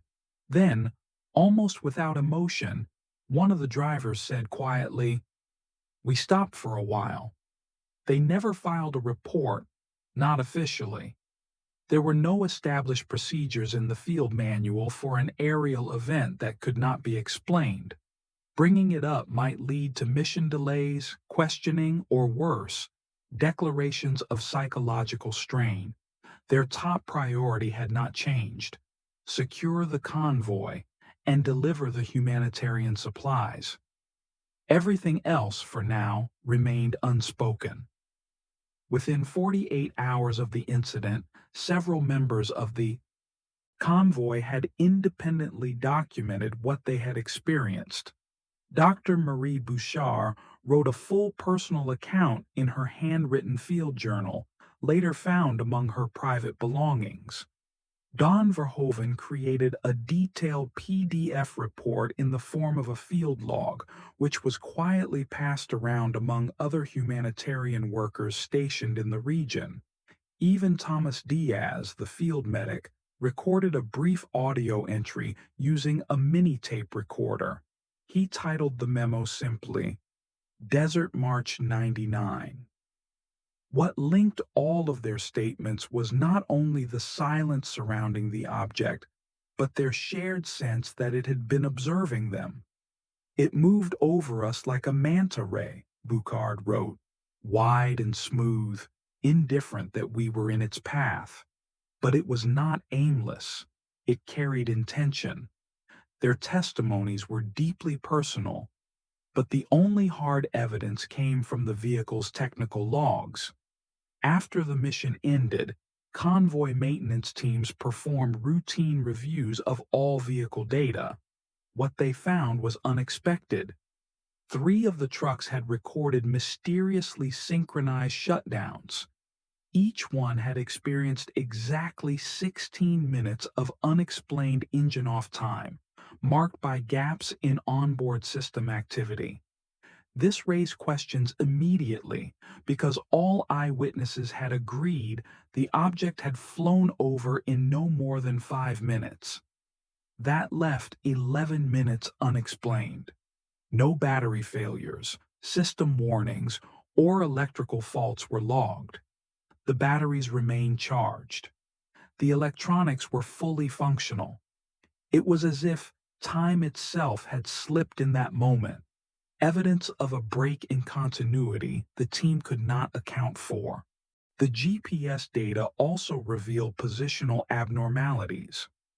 One truck recorded itself as being stationary 400 meters north of its actual stopping point. Another temporarily vanished from the route altogether, no GPS location captured. Seconds later, it reappeared on screen as though nothing had occurred. None of these anomalies were investigated further. No formal inquiry was launched. Word of what happened traveled slowly within United Nations channels. A few regional officials heard mentions of the triangle or the glider encounter, but no briefing followed, and no official report was entered into the mission logs. In 2000, a Belgian nonprofit group known as World Eyes on Peace released an internal document focused on unusual aerial and atmospheric anomalies affecting humanitarian operations. The Tindouf encounter was cited briefly as a case study. However, most of the related content was heavily redacted. Quotes from Verhoeven's report appeared anonymously. Requests for satellite data were acknowledged, but never fulfilled. Then, in 2012, a whistleblower from within the United Nations High Commissioner for Refugees leaked a private email thread between 2 mission coordinators, both of whom referenced the 1999 Tindouf event in a classified zone known as Sector E. One sentence stood out: "If it returns, it must not coincide with civilian drop points. Not again." Confirmation of wider aerial activity came from a completely different source. That same night, March 22, 1999, a private pilot flying through the Casablanca FIR, Flight Information Region, filed a near-miss report with Moroccan civil aviation authorities. He reported a dark, massive shape crossing his flight path over southwestern Algeria. The object carried no identifying lights, no collision beacon, and had not been seen on radar. The pilot, who had logged over 15 years of experience, wrote in his report, "It was larger than any aircraft I have ever seen." The report was time-stamped and filed, but was never followed up. No debrief, no radar reconciliation, no further contact. So, what exactly was the triangle? Theories are divided. Some contend it was an advanced military reconnaissance craft, perhaps American, perhaps Russian, using disputed airspace for experimental surveillance. But even among defense analysts, there are doubts. The object emitted no detectable sound. It gave off no heat signature. It was not visible to radar, and it caused electronic disruption without activating any electromagnetic alarms. Its movement was not only precise, it was unnatural. Others have suggested a more unusual origin for the object, The Black Triangle has been seen before, over Belgium, across New York's Hudson Valley, and in regions of Brazil. However, none of those reports included such clear signs of electromagnetic disruption or a passage so slow and intentional. Why would it appear above a United Nations convoy on a peaceful humanitarian mission? That was the question that troubled Dr. Buchard the most. "We were not a threat," she wrote in her journal. "We were not even important." Yet it passed over us with the quiet certainty of something that knew exactly what it was doing and exactly where we were. The Tindouf Desert Glider remains unconfirmed, unacknowledged, and unresolved. No government has claimed responsibility or released any data. No military has admitted to any tests in the region. No aerospace agency has come forward.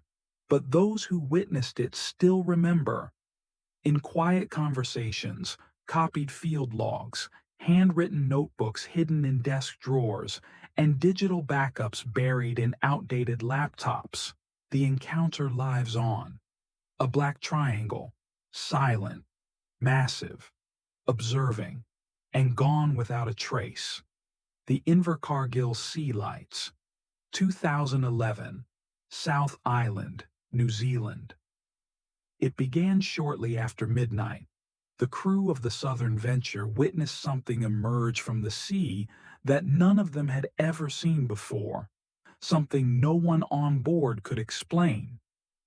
Until that moment, the night had been uneventful. The Tasman Sea was unusually calm. There was no wind, no swell, just a deep stillness stretching from horizon to horizon. Above, the stars were so clear that a few crew members claimed they could see the curve of the earth. Captain Matthew Ruru was standing at the helm, casually sipping his second cup of coffee when it happened. A voice called out from the forward deck, sharp and alarmed. Ruru stepped outside instinctively, and everything changed. The waters beneath the trawler exploded into light. But it was not a flare, it was not lightning. It was something else, something deeper. A concentrated bloom of pure white radiance burst upward from the sea, casting reflections across the hull like it had been dipped in silver. The light was not chaotic. It was refined, focused, quiet. It spread in a near-perfect sphere of light that formed just beneath the waves before it began to rise above the surface. The crew stood frozen. The captain later described it as a bubble of light rising from beneath us, as if the ocean's core had turned to daylight. The shape was smooth, perfectly round, stretching 3 to 4 meters across and glowing intensely. It hovered there, above the waterline, for less than 2 seconds, and then, silently, it disappeared. There was no splash, no wind, no sonic shock from departing speed, just stillness, and the feeling that the night had briefly opened to something beyond it. There was no radar alert, no mechanical failure, no camera footage. The instruments aboard Southern Venture recorded nothing abnormal, but the men who had been on deck would speak of it for over a decade to come. Captain Matthew Ruru stood frozen mid-step. Behind him, his deckhands leaned over the rail in stunned silence. One of them, a young crewman just 2 months into the contract, murmured, "Was that a mine?" But the sonar showed nothing. The display was blank. No feedback. No contacts. The water had already gone calm again, as though the sea itself had drawn a curtain over whatever had just happened. And this was not the first time. Throughout March of 2011, similar stories had begun to spread quietly across the Invercargill docks. Soft warnings were shared between fishermen over crates of catch and steaming mugs of black tea. Strange lights at sea, underwater glows, flickers of sonar with no targets. Almost no one paid attention at first. Fishermen are pragmatic by nature, feet on the ground, minds on the weather, and always one eye on the daily haul. But the sightings did not stop, and an unsettling feeling began to take root, a whisper against logic, growing louder with each passing night. The lower southern coast of New Zealand's South Island is no stranger to strange things. Vast, remote, and largely untouched, the Tasman Sea stretches beyond the horizon. These waters are home to powerful weather systems, shifting currents, and rare marine wildlife.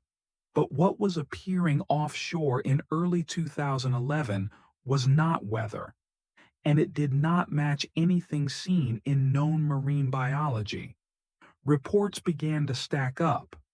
The longliner Tangaroa Dawn, operating approximately 20 kilometers offshore from Bluff Harbor, submitted a log describing 3 separate instances of spherical lights rising from the ocean during a single night. According to those entries, each light came from beneath, ascending in a straight vertical line, then stopping just below the water's surface. They hovered there, unmoving. Their glow was steady and so bright it cast faint shadows upward onto the deck of the vessel. The entire crew stood quietly, watching. No one spoke. No equipment failed. The sea rolled on undisturbed. After roughly 30 seconds, the light slowly sank beneath the waves and vanished. No sonar contact was made. No radar returns were recorded, just light and silence. The next evening, another trawler saw the same thing, this time farther out toward the edge of the commercial fishing zone. As March progressed, the appearances became more frequent. Veteran captains began rerouting voyages to avoid certain grid sectors, zones where the lights had consistently appeared.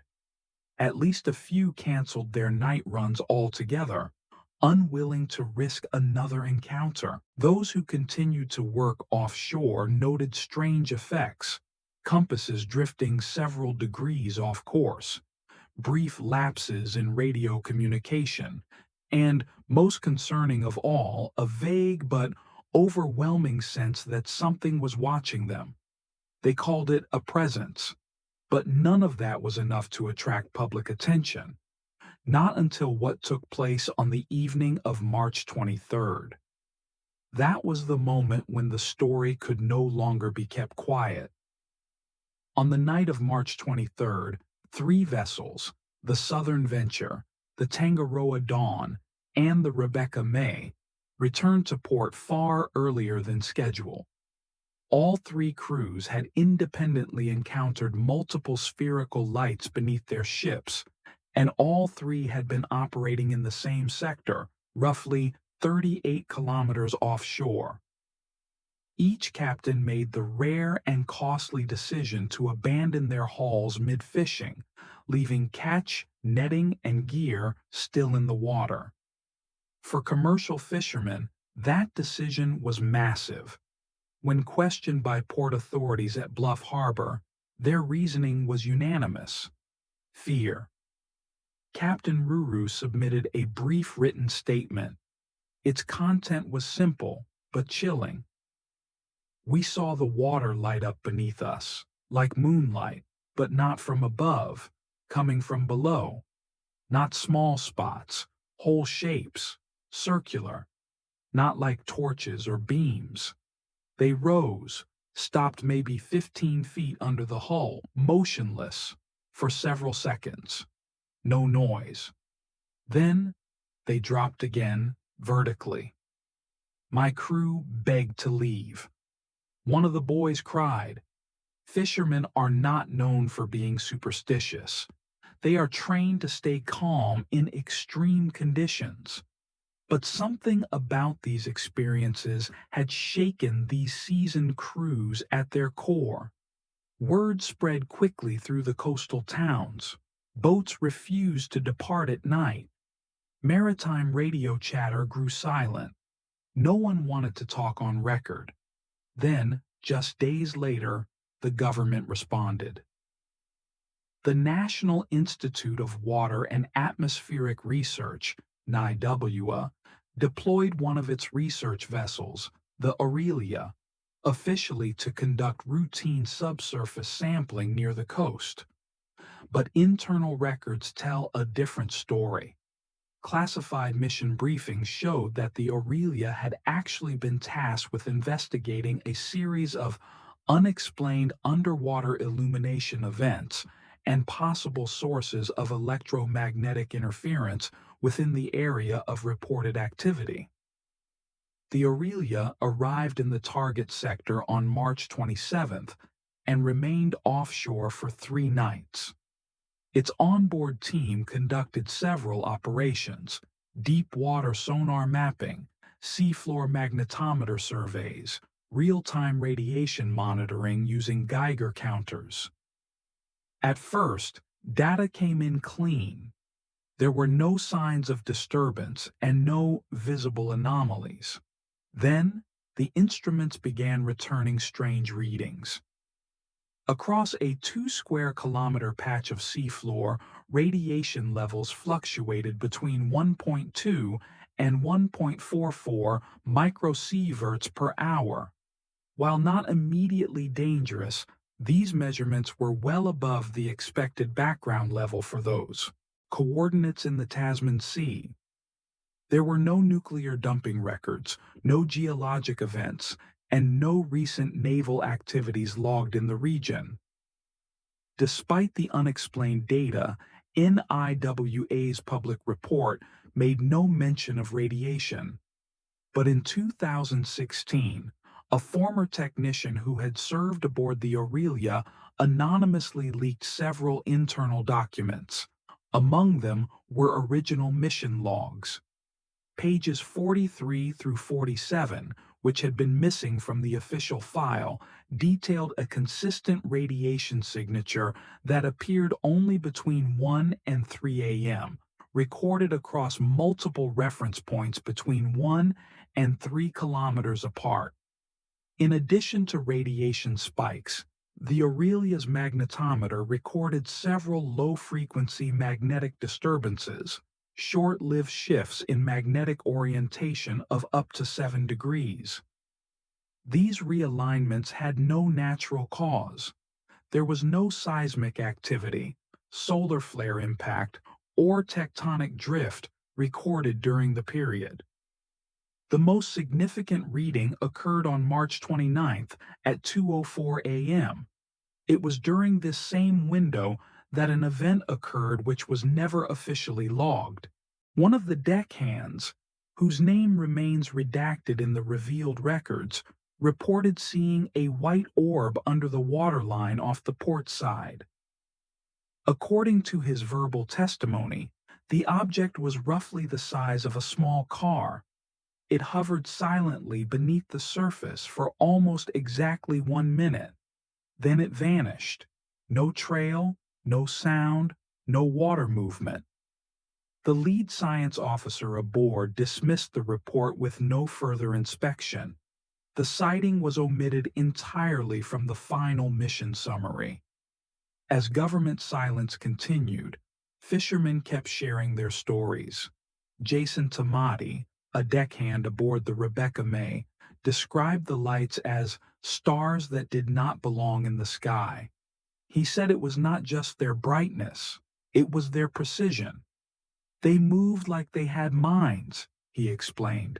No sway, no drift, just up, hold position, and go, like they were in control. Another fisherman, Brian Hokianga, reported seeing 3 such lights at once, separated evenly in a triangular formation and moving in unison beneath the surface. His sonar screen, like the others, showed absolutely nothing. Civilian vessels began adding their voices. Radio transmissions collected by the Bluff Coast Guard confirmed at least 2 emergency band calls between March 12th and March 28th. One came from a private sailing yacht. Its captain, retired naval officer Evan Harrow, claimed his vessel had been shadowed by a glowing underwater light for several minutes. "It did not chase us," he reported later. "It tracked us, matched our heading, our speed. Like it was learning how we moved." In response to growing public concern, New Zealand's Ministry for the Environment eventually issued a formal statement. It denied any foreign military operations within New Zealand's exclusive economic zone. It also claimed there had been no radiation leaks and stated that marine conditions within the region were stable with no anomalous findings. However, an entirely separate research effort soon complicated the government's position. A marine biology team from Otago University, conducting a biodiversity study unrelated to the March sightings, had collected several eDNA samples from the same patch of water. Among the data was an anomaly: sequences of partial RNA fragments that did not match any recorded marine species native to the South Island region. The lead researcher, Dr. Helen Kanga, later confirmed the anomaly in a conference briefing. "We recovered fragments of something," she stated. "Not enough to produce a complete genome, but enough to know it did not match anything documented in New Zealand waters. Sample integrity was high, no damage, no signs of pollution." Dr. Kanga avoided using terms like extraterrestrial or invasive, but she acknowledged that the material was biologically novel. By early April, the strange phenomena, like the lights, disappeared. Radiation levels across the affected seafloor fell to background levels. Magnetometer activity normalized. Fishing routes returned to their original patterns. The Aurelia, having completed its data sweeps, returned to port and quietly transferred to a mapping assignment along the Kaikoura coastline. But for those who witnessed the lights firsthand, the story did not end there. Some members of the regional fleet still avoid the area at night. Others speak about it only in private, referring to the region now as Terra Moana, the Sea of Lights. The phrase is not modern. It appears in pre-colonial Maori oral histories, recorded in chants and stories from coastal iwi. The term was used to describe orbs of light that were believed to rise from the sea and disappear upward into the sky, leaving neither wave nor wind behind. Perhaps what occurred in 2011 was not new at all. Perhaps it had happened before. And perhaps, buried in cultural memory, it has always been happening. Perhaps it is still happening. Whatever rose from beneath the sea during that march was no ordinary marine creature. It left behind no DNA that matched any form of fish, mollusk, or deep-sea life form cataloged by marine science. It emitted no sonar echo. It produced no mechanical noise. Yet it glowed with deliberate precision, moved with clear intent, and departed without a trace. Was it a naturally occurring phenomenon that science has not yet understood? A submerged reconnaissance vehicle developed in a black-budget military program? Or something far older, an intelligence that travels not by air, but by ocean, observing in silence from the deep? The Tasman Sea has always held its secrets. What moved beneath the waters off Invercargill in early 2011 remains unclassified and unexplained. But for 3 weeks, it glowed. The Mar del Plata military pursuit, 1965, Mar del Plata, Argentina. It began with a single radar alert, one that broke the stillness of an otherwise quiet night on the coast.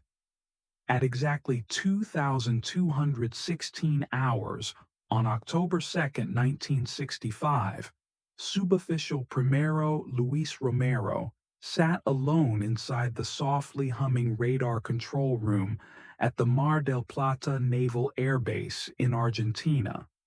The space was lit by harsh fluorescent strips. He could hear the steady pulse of the radar system sweeping again and again across the Argentine coastline. His hands moved calmly across the console, tracking small, routine aircraft signal returns, likely domestic or naval patrol flights. Then something changed. A piercing tone, sharper than normal, lit up the center of his radar scope. Romero leaned forward. It was not just a random interference blip. Something had intruded into radar range. Something fast, far too fast. It crossed over the coast, moving at a velocity exceeding 5,000 kilometers per hour. That was not jets. That was not weather. That was not even experimental. Romero fine-tuned the range gain. As the sweep passed again, he froze. The object had stopped. Not a gradual curve or slowing pattern. It had moved in a direct line, then halted mid-sweep. No deceleration signature, no trailing movement, just a full-speed crossing and a sudden, complete stop. Moments later, without warning, the target jumped again, laterally, covering a span of nearly 30 kilometers between radar pings. Romero blinked, tapped the console, and verified the system's diagnostics. The contact did not fade. It held its signal strength. It held its position. He had worked on these systems for years. Weather balloons, cargo aircraft, foreign transponders, none of them moved this way. No mechanical object performed Skip's trajectory. Nothing just stopped and restarted with zero inertia. This was not normal aerial behavior. Romero picked up the red receiver, reserved for critical alerts, and made the call. Within 7 minutes, the alarm sirens began to sound throughout the base. Personnel poured out of barracks. Searchlights lit the runways. 2 IAE-33 Polqui. 2 jet fighters were scrambled and launched under emergency intercept orders. The mission was simple on paper: identify and engage a craft violating national airspace and performing unauthorized erratic maneuvers. But no one, at least not out loud, used the word UFOF. No one needed to say it aloud. Everyone who had reviewed the radar data already understood this was not a civilian aircraft. In truth, it did not resemble any conventional aircraft at all. It was something different. The Polqui 2, a symbol of Argentina's post-war aviation achievement, was not the world's fastest interceptor, but it was reliable. Against most threats along the coast or within regional airspace, it was more than capable. The pilots scrambled that night were Capitan Nestor Oliva and Teniente Eduardo Rocha, 2 of the base's most trusted aviators. As their jets roared down the runway, neither knew what kind of target they were pursuing. The only detail conveyed from command was that the order came from the top levels of military authority, and that the object had just disappeared from radar again. Their instructions were unusual: intercept and observe only. Do not engage. That directive suggested something more. Either High Command already suspected that this was not an enemy aircraft, or they knew precisely what it was, and engagement would be useless. By the time both Pulqui jets had ascended to 10,000 feet and turned northeast over the South Atlantic, the object had shifted again. With no signs of typical flight dynamics, it had climbed to 20,000 feet, then stopped. A moment later, they spotted it. A glowing sphere, perfectly still, hovering against the black canvas of the night sky. It did not flicker like a flare. It did not drift like a weather balloon. It was too bright, too symmetrical, and already outside the flight capabilities of any known technology in the region. Teniente Roquia confirmed visual contact. Both jets turned to align with the anomaly. The aircraft pushed forward, engines straining, but the sphere remained perfectly still, as if watching. Then it moved. It did not accelerate. It did not build momentum. It simply vanished to the east, instantaneous motion from a dead stop. The pilots gave chase. Even with both Pulqui 2 fighters at full throttle, they could not gain ground. The spherical object rose to 40,000 feet within seconds, stretching the limits of visibility. It pulled away as though the jets were standing still in open air. In the cockpits, voices came across the radio. Visual lost. No radar lock. Target accelerating rapidly, ascending. Then silence. Back at Mar del Plata, the radar screen showed only sweep marks. The contact was gone. Whether it had climbed beyond reach, raced beyond range, or simply disappeared, no further signals followed. The jets turned back under radio silence. When they landed, just past 10:30 p.m., the base was mostly dark. Only one administrative vehicle sat near the runway, a plain military truck without insignia, engine idling silently. The pilots were separated immediately. Each was escorted to a different debriefing room. No chance to talk. No time to review instruments. Their flight data was seized. Maintenance crews were barred from hangars. Personnel in civilian clothing, unmarked, unofficial, were seen speaking directly to the base commander. October 2nd's flight logs were pulled and sealed. What had occurred, 12 minutes from radar contact to visual loss, was never officially recorded. No public report, no internal distribution, no acknowledgement. Later that night, Sub-Official Primero Luis Romero returned to his station. The radar room was quiet.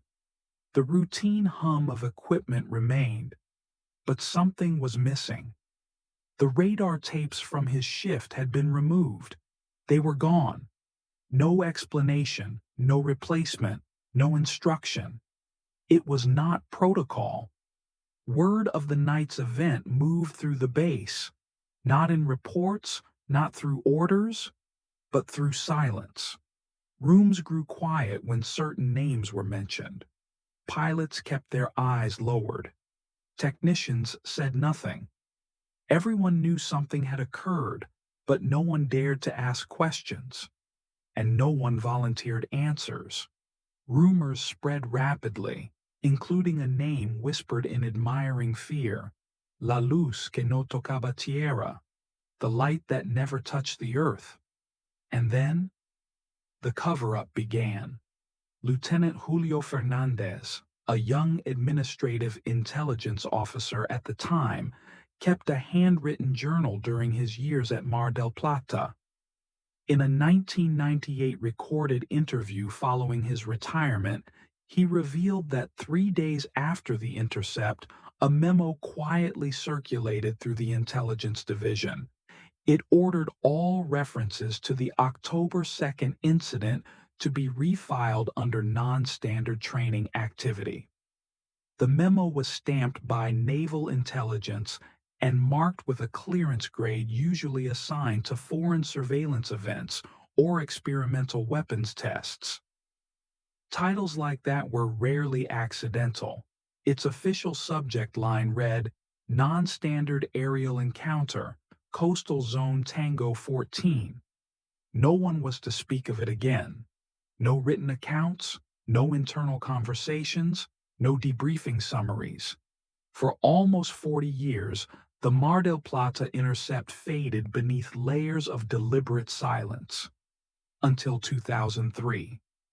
That year, investigative journalist Mariana Rivas, researching Cold War-era radar anomalies, filed a Freedom of Information request with the Argentine Ministry of Defense. Her first request was denied, but her second, submitted under newly enacted transparency legislation, succeeded. What she received was no full disclosure, but it was enough. Among the redacted materials was a document labeled Operation Ghost. The file confirmed the launch of 2 intercept aircraft on the night of October 2, 1965, in response to an unidentified aerial vehicle. The summary stated that the object demonstrated non-ballistic motion and exited radar coverage at extreme velocity. The final assessment read without ambiguity. No conventional aircraft or atmospheric condition can account for the target's behavior. Rivas chased the story further. She eventually located Teniente Eduardo Roquia, then 64 years old, living quietly near Mendoza. For the first time, he spoke publicly. "We chased something that outran our best aircraft without effort. It had no wings, no aerodynamic body, no heat trail. It moved like it did not care about physics. It was not a balloon. It was not a missile." I was aware Rakia's testimony introduced something new. During the chase, he encountered static surges in his headset, short, sharp bursts of high-pitched sound. They did not match radio traffic or any known electronic interference. Oliva later acknowledged he had heard the same. Neither man filed a report at the time.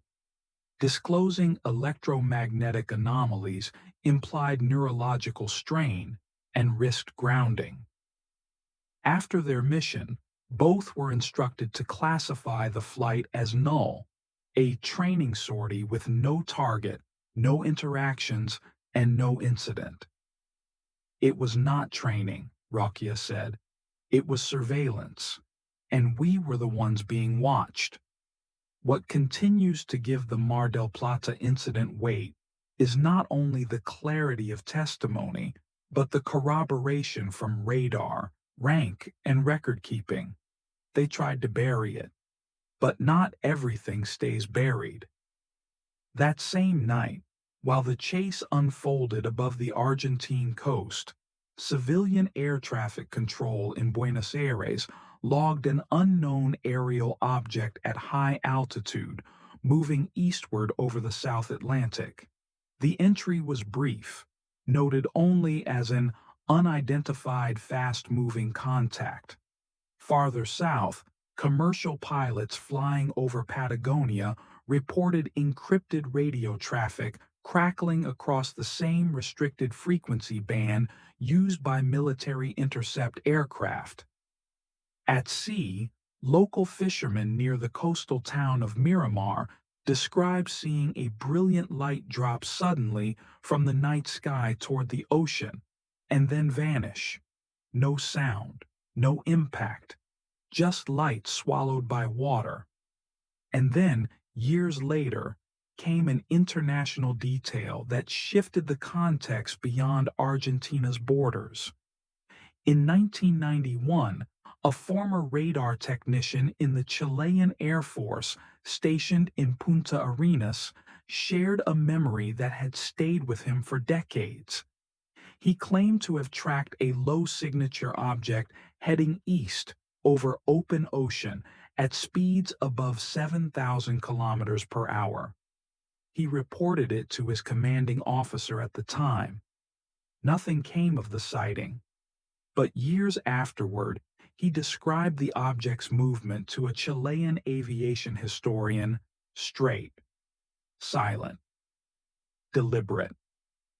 Then in 2012, a declassified U.S. naval intelligence memo emerged under a joint Argentine-Brazilian transparency initiative.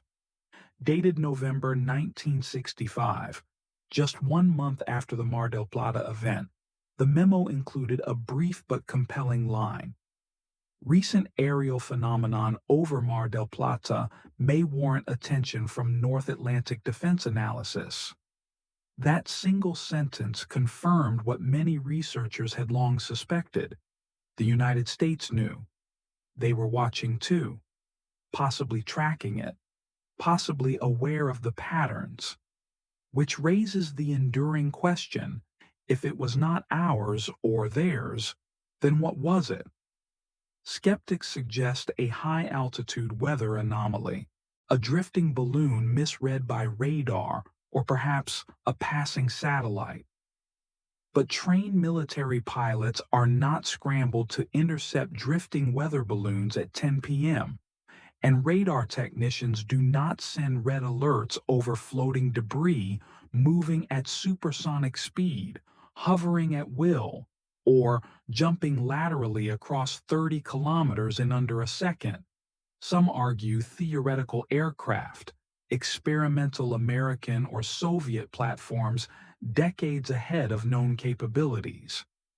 But even at the height of the Cold War, no nation publicly demonstrated hypersonic lateral flight or true silent hover under controlled radar observation. Even today, such feats remain closer to theory than practice. What survives are fragments: a sealed flight mission, a buried internal memo, and two highly decorated pilots whose testimonies were consistent, careful, and never recanted.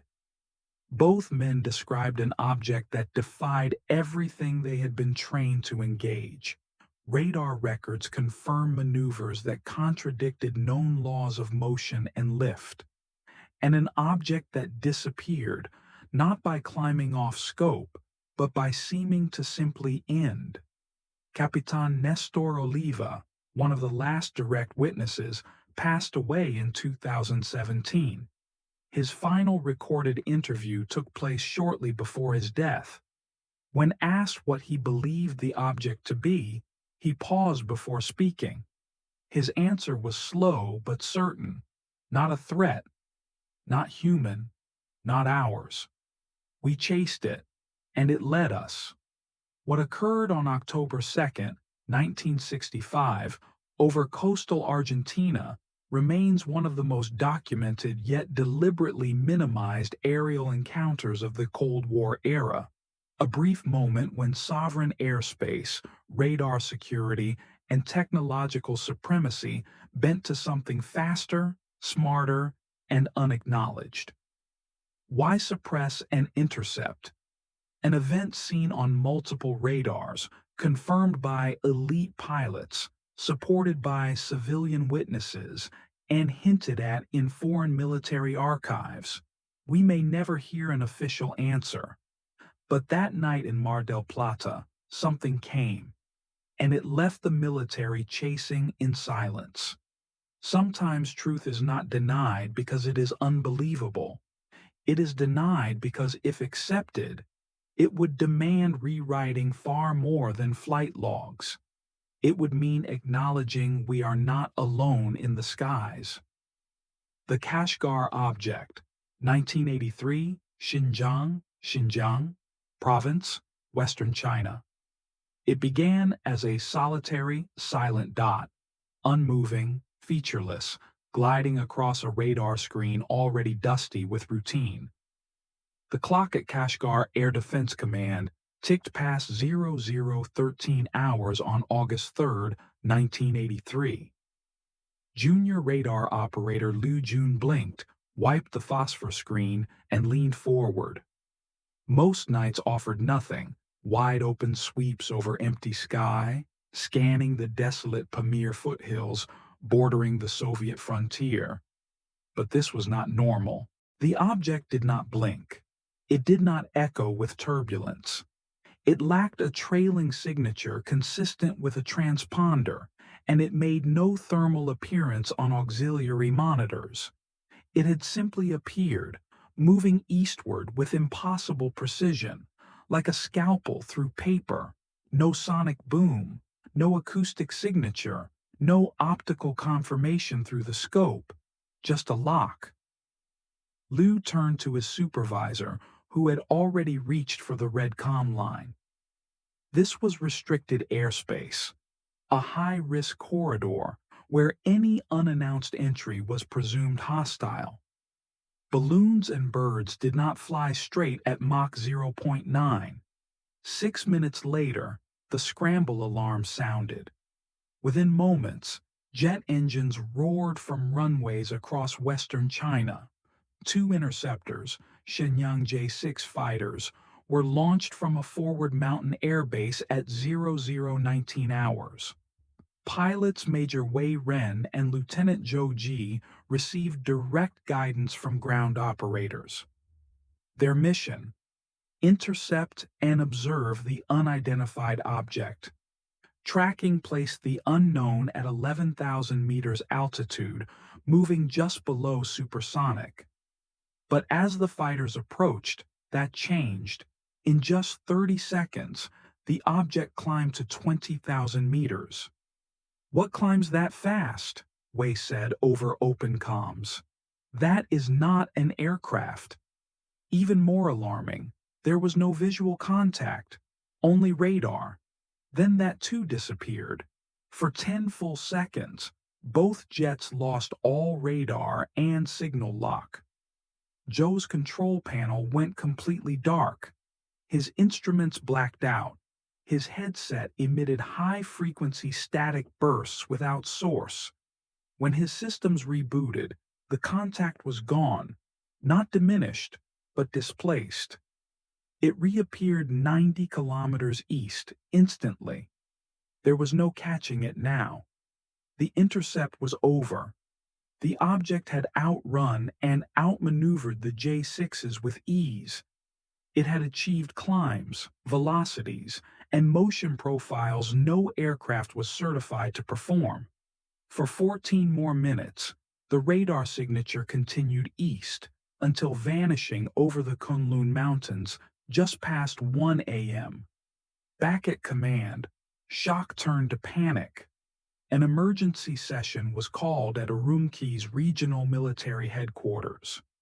Colonel Zhang Ming, leading the investigation, reviewed flight logs, telemetry, and radar images frame by frame. Every marker, every velocity, altitude gain, trajectory arc was beyond known capabilities.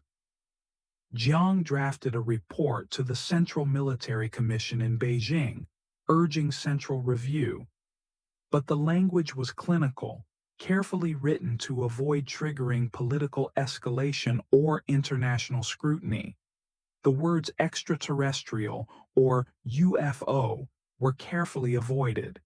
The incident was described only as aerial vehicles of unknown origin exhibiting advanced non-ballistic motion. In closed briefings, opinions fractured.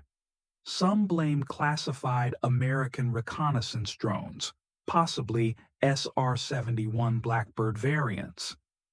Others pointed to Soviet-era high-altitude test craft, but no evidence matched either narrative, not in maneuvering, not in altitude, changes, not in the blackout field that rendered both interceptors blind. There was no heat trail, no contrails, no wreckage, only a dot on a screen that had climbed 9,000 meters in 30 seconds and jumped through local airspace with complete control and silence in its wake.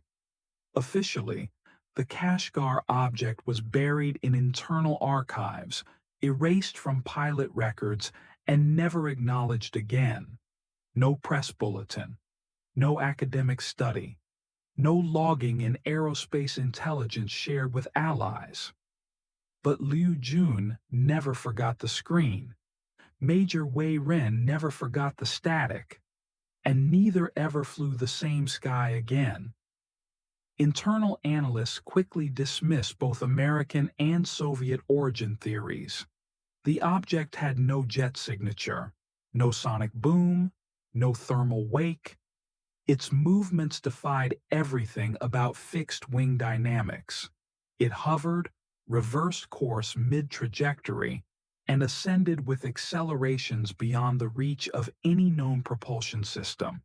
Even hypersonic theoretical models could not account for its speed combined with directional control, especially at high altitude. Within 24 hours, all radar logs were sealed. The pilots were quietly reassigned. They were given no instruction beyond one clear warning: this mission does not exist. Do not speak of it. Then the official denial. Exactly 3 weeks after the incident, the Ministry of National Defense issued a sterile public notice. No unauthorized incursions or military aircraft engagements occurred in the Western Air Defense Corridor during the month of August. Apparent anomalies detected during radar simulations were due to technical error and overlapping training exercises, but beneath the press release, tensions mounted. The high-level meeting convened in Urumqi was not treated like a standard debrief. It felt more like a reckoning. Partial transcripts, later recovered through dissident archives, revealed the atmosphere in the room as one of disbelief, intensity, and speculative fear. Colonel Jiang Ming reportedly slammed a physical radar printout onto the briefing table. His voice echoed in the room. No machine moves like this, not even the Americans. Captain Lin, one of his intelligence aides, offered the only theory that did not require rewriting the fundamental rules of aerospace physics. We did not fail to catch it. It let us try. That comment was met with silence. Then General Sun Bo, who had flown in from Beijing after the initial alert, expressed his own concern. There was no defensive maneuvering, no course change, not until the intercept began. And then, adaptation. The idea of adaptive control, whether artificial or biological, was mentioned briefly. Official transcripts quickly steered the discussion in another direction, but one handwritten note, scribbled in the margin of a classified planner, read only 2 characters: Ji Nung Tan Che Chi, AI probe. Beyond the sealed doors of the conference room, rumors consumed the base. Among mid-level officers and flight engineers, speculative theories surged. Some insisted the object had entered from orbit, leveling off at 11,000 meters after a controlled descent. Others believed it had originated within China, perhaps launched from a disconnected regional testing base. Though no such program existed on record, a smaller, more cautious faction whispered what no one dared write down. It was watching us. Several weeks after the incident, 2 nondescript vehicles from the Ministry of State Security arrived near the residential housing units of both pilot families. There was no interrogation, no signed papers. Family members were simply reminded, in careful phrases, of their husbands' patriotic contributions and the importance of national discretion. No one ever officially knocked on Liu Jun's door, but his radar console was reassigned to another unit by the end of the month. No formal threats were made, but the message was unmistakable. Silence was part of duty.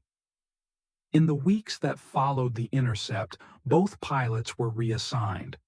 Lieutenant Zhou Ji was quietly transferred to airbase logistics. Major Wei Ren, once known for high-altitude maneuvers, was moved into training and evaluation. teaching new cadets but barred from sensitive flight operations.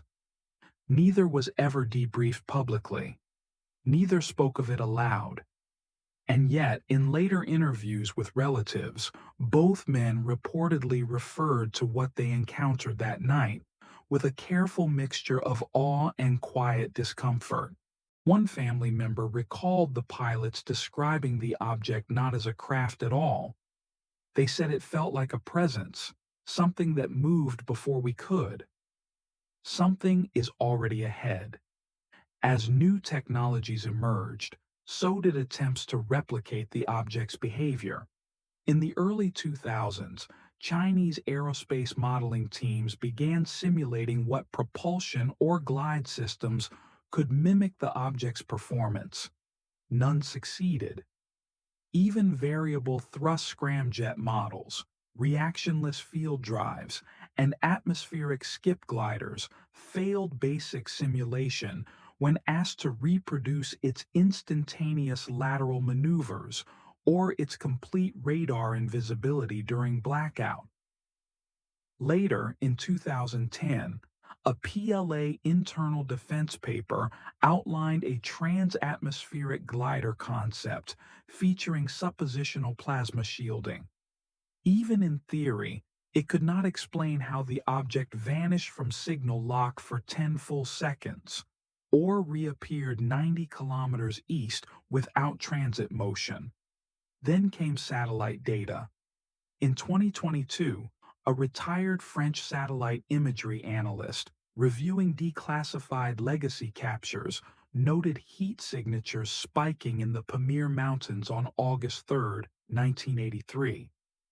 The patterns were not constant emissions, only tight, localized bursts with directional energy profiles consistent with atmospheric reentry or propulsion discharge. Inconclusive, yes, but aligned precisely with the reported intercept corridor. The official reaction? Once again, nothing. But outside public records, the story continued to move. At a 1995 Aerospace Radar Symposium in Moscow, former members of the Soviet Ground Forces Command confirmed that they too had tracked an anomalous object briefly entering Kazakhstan airspace. Their description was stark. It moved with intent. No engine signature, no drift, straight lines, non-ballistic, intelligent. When asked why Soviet air defenses did not engage, a radar technician from a mobile early warning station answered plainly, "Because we already knew. It would disappear. It was meant to be a normal summer weekend." On the evening of August 17, 1979, three teenagers from Colchester, Stephen Marsh, age 15, his cousin Daniel Marsh, 16, and their close friend Aliyah Faram, 15, left their homes with plans for a short hiking trip and overnight campout in the Essex countryside. Their destination was a stretch of farmland bordering the small village of Tish Hunt Major. The area was known locally, if not widely, as a good place to camp without drawing much attention.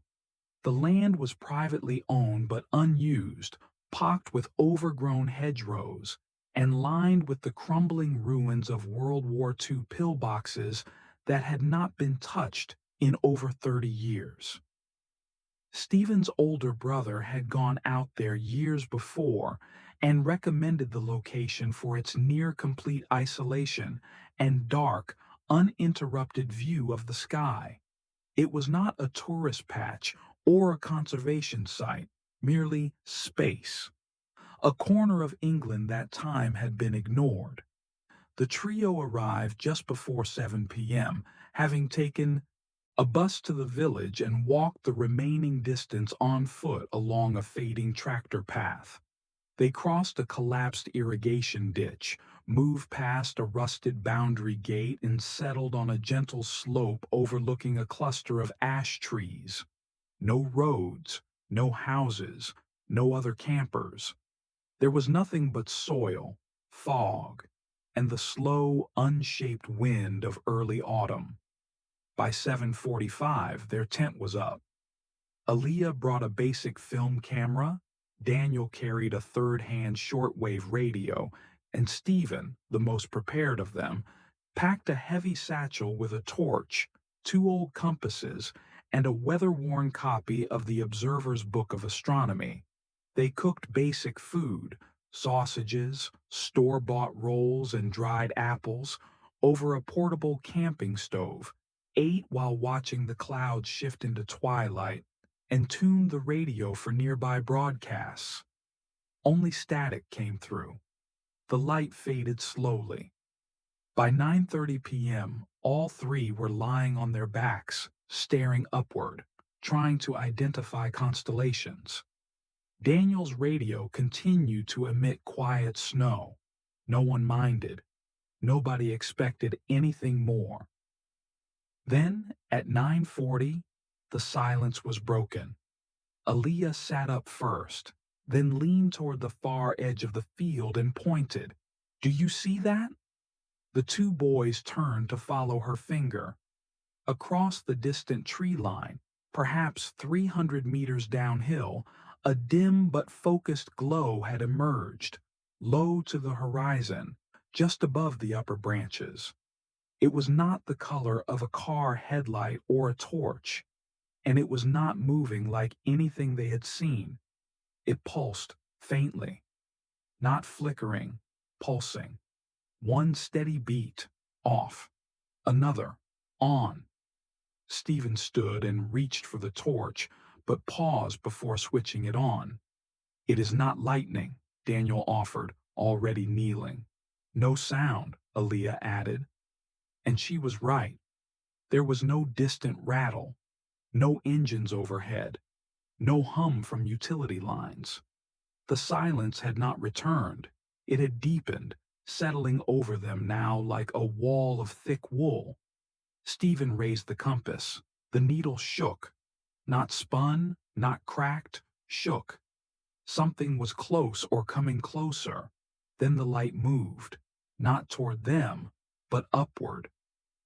The trio had planned their overnight stay carefully. The site, just beyond an old choked irrigation ditch, was one Stephen Marsh's older brother had recommended for its complete isolation and wide-open view of the night sky. It was quiet, unworked land bordered by hedgerows and old fencing. Fields like this had not changed since the war. Aaliyah brought a simple film camera, its flash disabled to avoid draining batteries. Daniel tuned up an old portable radio, hoping to catch late-night drifts from France or the BBC. Stephen, the most prepared among them, packed a torch, two compasses, and a worn copy of the Observer's Book of Astronomy, its corners rounded, its spine frayed from years of use. By 7:30 p.m., the small canvas tent had been pitched. Sausages were cooked over a hissing gas stove. The bread was toasted. The atmosphere was easy, ordinary. By 9:40, as twilight dissolved into full countryside darkness, the three lay quietly across their rolled sleeping bags, staring at the stars. Then Aaliyah sat upright. She pointed, not to the sky, but across the field. "Do you see that?" she asked. They followed her line of sight. A soft amber glow shimmered just above the barley field to the east, no more than 200 meters away. At first, it seemed completely still. Then it pulsed, not randomly, but in steady, rhythmic intervals. Daniel leaned forward. Could be a headlamp. Or a lantern? But the light did not behave like any torch. It hovered gently, then drifted laterally without swaying. There were no trees to break up the torchlight, no road for cars, only open fields. Curious and cautious, they gathered their gear and moved as one, staying low, walking along the dirt track that skirted the crop line. The night was clear, no wind, just insects, and once the distant bark of a dog from some unseen farmhouse. They advanced quietly, barely breathing. At 30 meters, Stephen raised his torch and gave a single flash. What it revealed brought all three to a halt. In the far grass, a figure stood among the barley, humanoid, roughly 6 feet tall. The body was encased in what appeared to be a dark, metallic suit, smooth, fitted, unlike any farm gear or protective clothing they had ever seen. Its head was covered by a dome-shaped helmet, featureless except for its shine. It reflected their torch beam like tinted glass. In its hand, a thin black wand. From that wand came sharp, pulsing beeps, digital in quality. Attached to the figure's chest or shoulder was a small device, the source of the amber light. The being moved slowly, carefully through the higher barley, crouching, selecting individual stalks, examining each one under the wand, then dropping some into a small satchel or case over its back. There was no sign of panic, urgency, or even alertness. It operated with precise intent, as if completing a known sequence. The teenagers dropped into a low crouch behind a collapsed hedge, obscured but still in view. Not one of them dared speak above a whisper. "It is not human," Stephen breathed. "Not really." "What is it doing?" Aaliyah asked. Her eyes were wide but fixed. They continued to watch, hearts thudding louder than the beeps. The glow pulsed slightly brighter, again and again, without a clear pattern. Then the figure turned. As the figure continued its careful motion across the barley, Daniel raised his radio and tried switching frequencies. His fingers turned the dial slowly, methodically. Every channel responded the same way, with static. No music, no voice, just a low hum, building for several seconds, then falling into a quiet nothing. The figure never looked toward them. It seemed utterly absorbed in its work. Then the light on its chest began to pulse faster. The glow now shifted from a measured beat to a near rhythmic strobe, brief flashes every second. It stood upright, adjusted its posture, and moved toward the center of the field. They held their breath. At that moment, the night split open. A brilliant white flash erupted across the entire area. Not a bright spot or beam, but everything, even behind their closed eyelids, was consumed in light for an instant. Then came a subtle vibration beneath their feet. Not violent, not seismic, just enough to be felt through the soil. The strobing light blinked a final time, and the figure was gone. No sound, no lingering wind, no departing motion, just the field, and the dark, and the sudden absence of the unknown. The teenagers ran.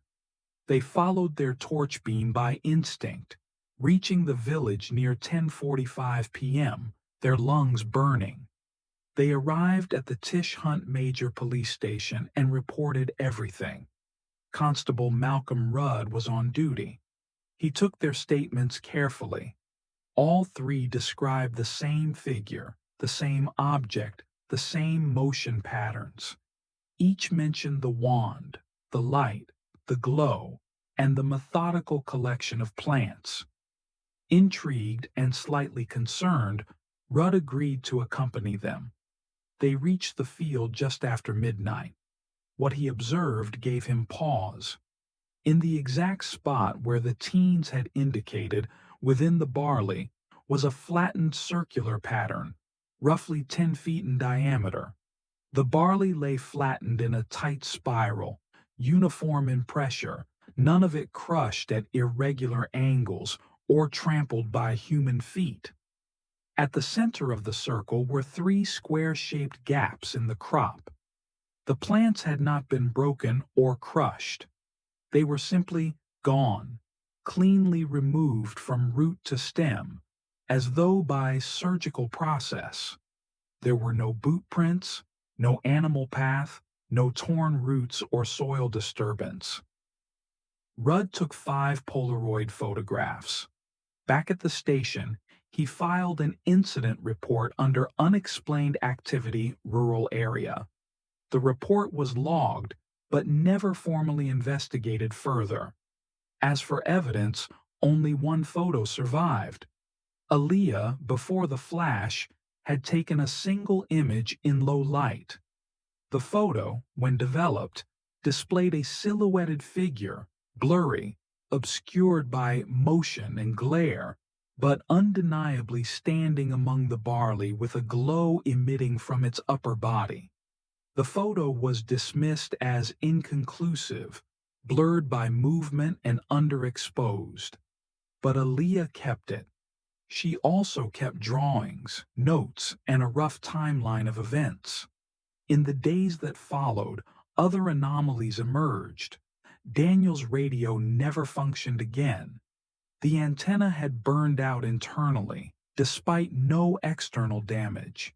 Stephen's compass continued to behave erratically. Even when held still, the needle danced slowly, as though reacting to invisible interference. By early September, the local press picked up the story. The Essex Gazette published a short column titled, "Teenagers Claim to See Alien Figure in Rural Field." The tone was light, bordering on dismissive. Not long after, Anglia Television ran a brief segment for regional news. Smiling anchors recounted the encounter as an unusual summer scare. But the story reached someone with interest.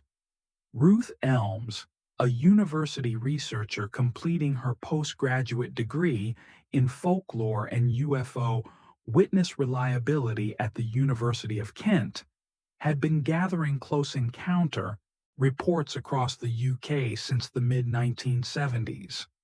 She reached out to all 3 witnesses. Each interview was conducted separately. She collected their written accounts, sketchbooks, and notes. She compared their recollections and found high consistency with timing, motion, and detail. In 1982, Ruth published her findings as part of a limited academic paper titled "Silent Harvest: Anomaly in Essex." The paper documented the encounter as part of a wider cluster of biological sampling events. Rare encounters reported between 1976 and 1981 in rural France, Missouri, and northern England. In each case, humanoid entities were observed extracting plant life under low light, with associated electromagnetic anomalies and non-human instruments. Ruth submitted her paper to various agencies, including an unofficial copy to the Ministry of Defense. She received no formal reply. Later that year, a small team from the British UFO Research Association visited the field near Tish Hunt Major. By then, the barley had long been harvested. Only the rough dirt remained. Still, the exact location of the circular formation had been recorded. Soil samples were collected. Lab tests showed slight traces of heat exposure in the core of the site and radiation levels marginally above the local background range. However, the results were not dramatic enough to reach a formal conclusion. The findings were logged simply as inconclusive evidence of post-anomalous effects.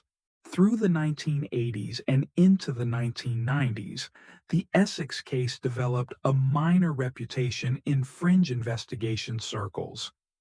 It appeared sporadically in niche publications, late-night talk radio, and an occasional television retelling, reshaped for dramatic effect. but it was still never fully explained. No direct evidence emerged that could rewrite the consensus. But no convincing explanation ever replaced what the teens had seen. Life moved on. Stephen Marsh eventually became a civil engineer, rarely speaking about what happened. Daniel, more shaken than he later admitted, moved abroad in the early 1980s and distanced himself from the event. Aaliyah Forum pursued a modest career in art and education, occasionally speaking about that night in abstract terms, to friends, to interviews, but never with theatricality or exaggeration. In 2004, at a closed-door conference in Swindon attended by civilian researchers and independent academics, Ruth Elms, then in her mid-40s, unveiled an updated theory. She proposed that cases like the one in Essex reflected a systematic, non-hostile biological field sampling carried out by non-human intelligences with selective, observational motives. "They are not here for us," she said quietly. "They are here for what we grow." In 2006, a Freedom of Information request submitted by researcher Jeffrey Millett unearthed a tightly redacted Ministry of Defense briefing note. The document, labeled AGR 101, Rural Biogenic Activity, referenced the 1979 Essex incident directly. It included a low-resolution photocopy of the spiral formation, 3 blurry diagrams, and concluded that the witness statements were credible but uncorroborated. It was the only MOD document to publicly acknowledge that something unexplained had occurred. In a 2010 interview with the 40 Times, Aaliyah stated simply, "I have never needed anyone to believe me. I know what I saw, and I knew we were not supposed to." Her words echoed something deeper, a reframing. Not all contact is about discs in the sky. Not every incident involves craft or a chase. Sometimes contact begins in the ground, with crops, with roots, with a figure hunched in the middle of a field, illuminated in amber light. To this day, there is no accepted scientific explanation. The Essex field entity remains unsolved. A brief intrusion, a series of samples, a light that emerged, pulsed, and disappeared. Not for us, not toward us, just away. The Cape Breton Mineshaft Lights, 1995, Nova Scotia, Canada. It was supposed to be a final walk, one last look, a circuit through memory, through coal dust and quiet shadows. On a gray October morning in 1995, 4 retired miners from the Glace Bay region of Cape Breton gathered at what remained of Gannon No. 3 shaft. The mine had been sealed since the late 1960s. The town had moved on. Tourism and trade replaced the engines. The coal was gone. Only rusting tracks and collapsed timbers remained. But something about the place still pulled at Billy McNeil, who had spent more than half his life underground. He called 3 of his old colleagues, Donald Fraser, his lifelong friend, Stanley Burke, the youngest of the group now age 63, and Jerry Rankin, who showed up with his ever-present portable reel-to-reel tape recorder, saying only, "This one's for the archive, lads." He had been documenting Cape Breton's mining stories for years. But what the 4 men encountered that day would not go into any simple oral history archive. What followed would never be explained and never be repeated.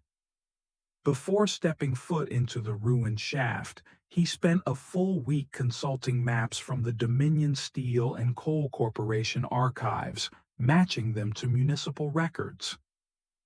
He examined what was left of the entrance multiple times, checking frames, pressure points, and geological records dating back to the 1940s.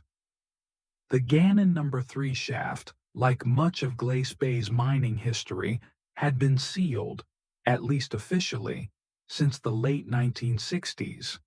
But time and weather do not always follow instructions. Over time, brush had grown over the collapsed structures. A section of the entrance grating had rusted through.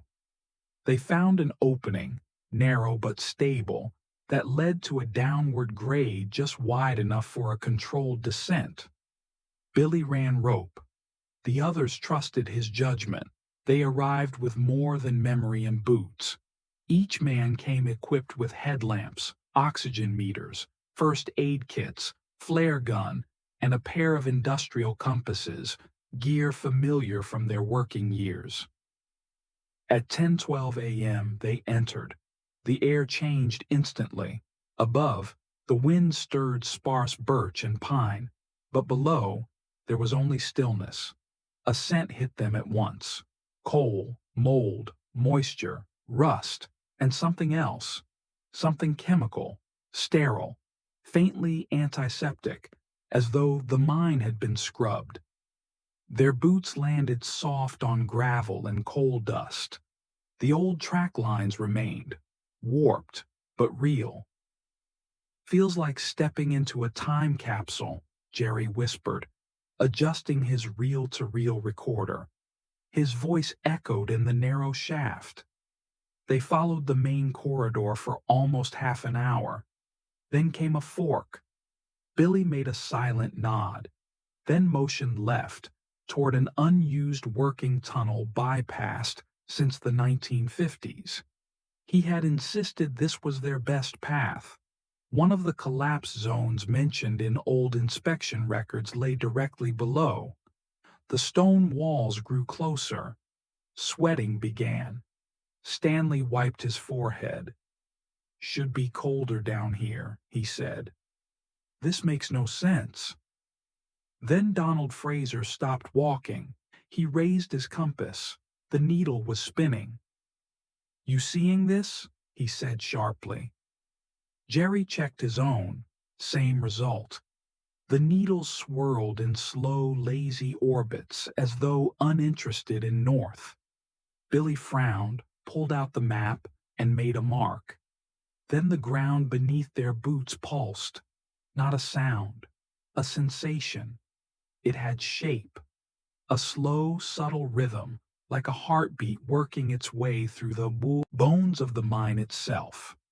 No one spoke. No sounds came from above or below. They exchanged looks. Then came the light. It began as a subtle glow from somewhere deeper inside the shaft. It was below the drop, the very one recorded in 1956, from the last documented blast that sealed the lower level. At first, it could have passed for reflected light, but then the color shifted to deep blue, soft and slow, then brighter, then dim once more. It did not flicker. It pulsed, in cadence. It moved. "Christ," Stanley whispered. "That is not sunlight." Billy motioned for stillness. "Hold the line," he said. "Nobody gets too close." They advanced with care, staying aligned until they reached the edge. The pit lay at their feet, carved in forgotten stone and shadow. From its base, at least 40 feet deep, the light rose again. It hit a flare moment, a full radiance that spilled across jagged rock, illuminating the walls as though from within. The air remained cold, but their skin felt the pressure of motion. The light did not bring warmth, only vibration. Jerry turned the dial on his recorder, adjusting for background gain. The reels whirred softly. "No machinery," he said with focus. "No hum. But there's something, a frequency." He held the mic out. Below, the blue light continued to pulse, beating inward instead of outward. It was not reacting to them. It was running on its own cycle. Deeper, regular, resonant. Nova Scotia, Canada. Then it happened. As Billy steadied himself near the pit's edge, Stanley stumbled, catching the tunnel wall with one hand. "My arm is going numb," he said, short of breath. Donald took a step backward, his face pale. Then he hissed through clenched teeth. His flashlight blinked, spluttered, and died. Jerry's light followed, flickering once before going black. Only the blue glow remained, stretching from the pit like a breathing heart. Its pulse quickened. And for less than a second, they saw something, movement below. Not a shape, not a figure. Something is shifting. Mass without form, intent without structure, shadow without body. "Back," Billy barked. "Back out." Now they turned, no questions. The narrow shaft, neutral hours earlier, felt closer now. Walls slid nearer. The air seemed to push inward. The pulse followed them, vibrating faintly like pressure waves behind their ribs. Stanley dropped his compass, the metal clattering once against the wall before vanishing into the dark. Donald slipped, his knee hitting rock. A tear split through his trousers and left a deep scrape down his shin. They climbed upward, breath shallow, lungs tight. And then, daylight. The tree line above welcomed them back. They stumbled into it, panting. Stanley collapsed on the moss. Billy dropped beside him, hands shaking, and pulled at his shirt. Under Stanley's ribs, across the left side of his torso, were deep red blotches, shaped like burns, but not from heat, patternless, uneven, radiated. Jerry vomited into his sleeve. Donald stared back at the mine entrance, unmoving. "We should not have gone in," he said. No one argued. They followed the tree line, reaching a rural side road and flagged down a passing car. At Glace Bay General Hospital, each was examined. Stanley was treated for acute dermatitis. The doctors called it environmental exposure, but were unsure of the cause. No known mine organism matched his reaction profile. Jerry displayed symptoms that doctors likened to mild radiation sickness, a persistent rash on his arms, nausea, and sensitivity to light. Billy reported persistent ringing in the ears, not loud, just present. It followed him into sleep. Donald, though physically unharmed, would not speak for several days.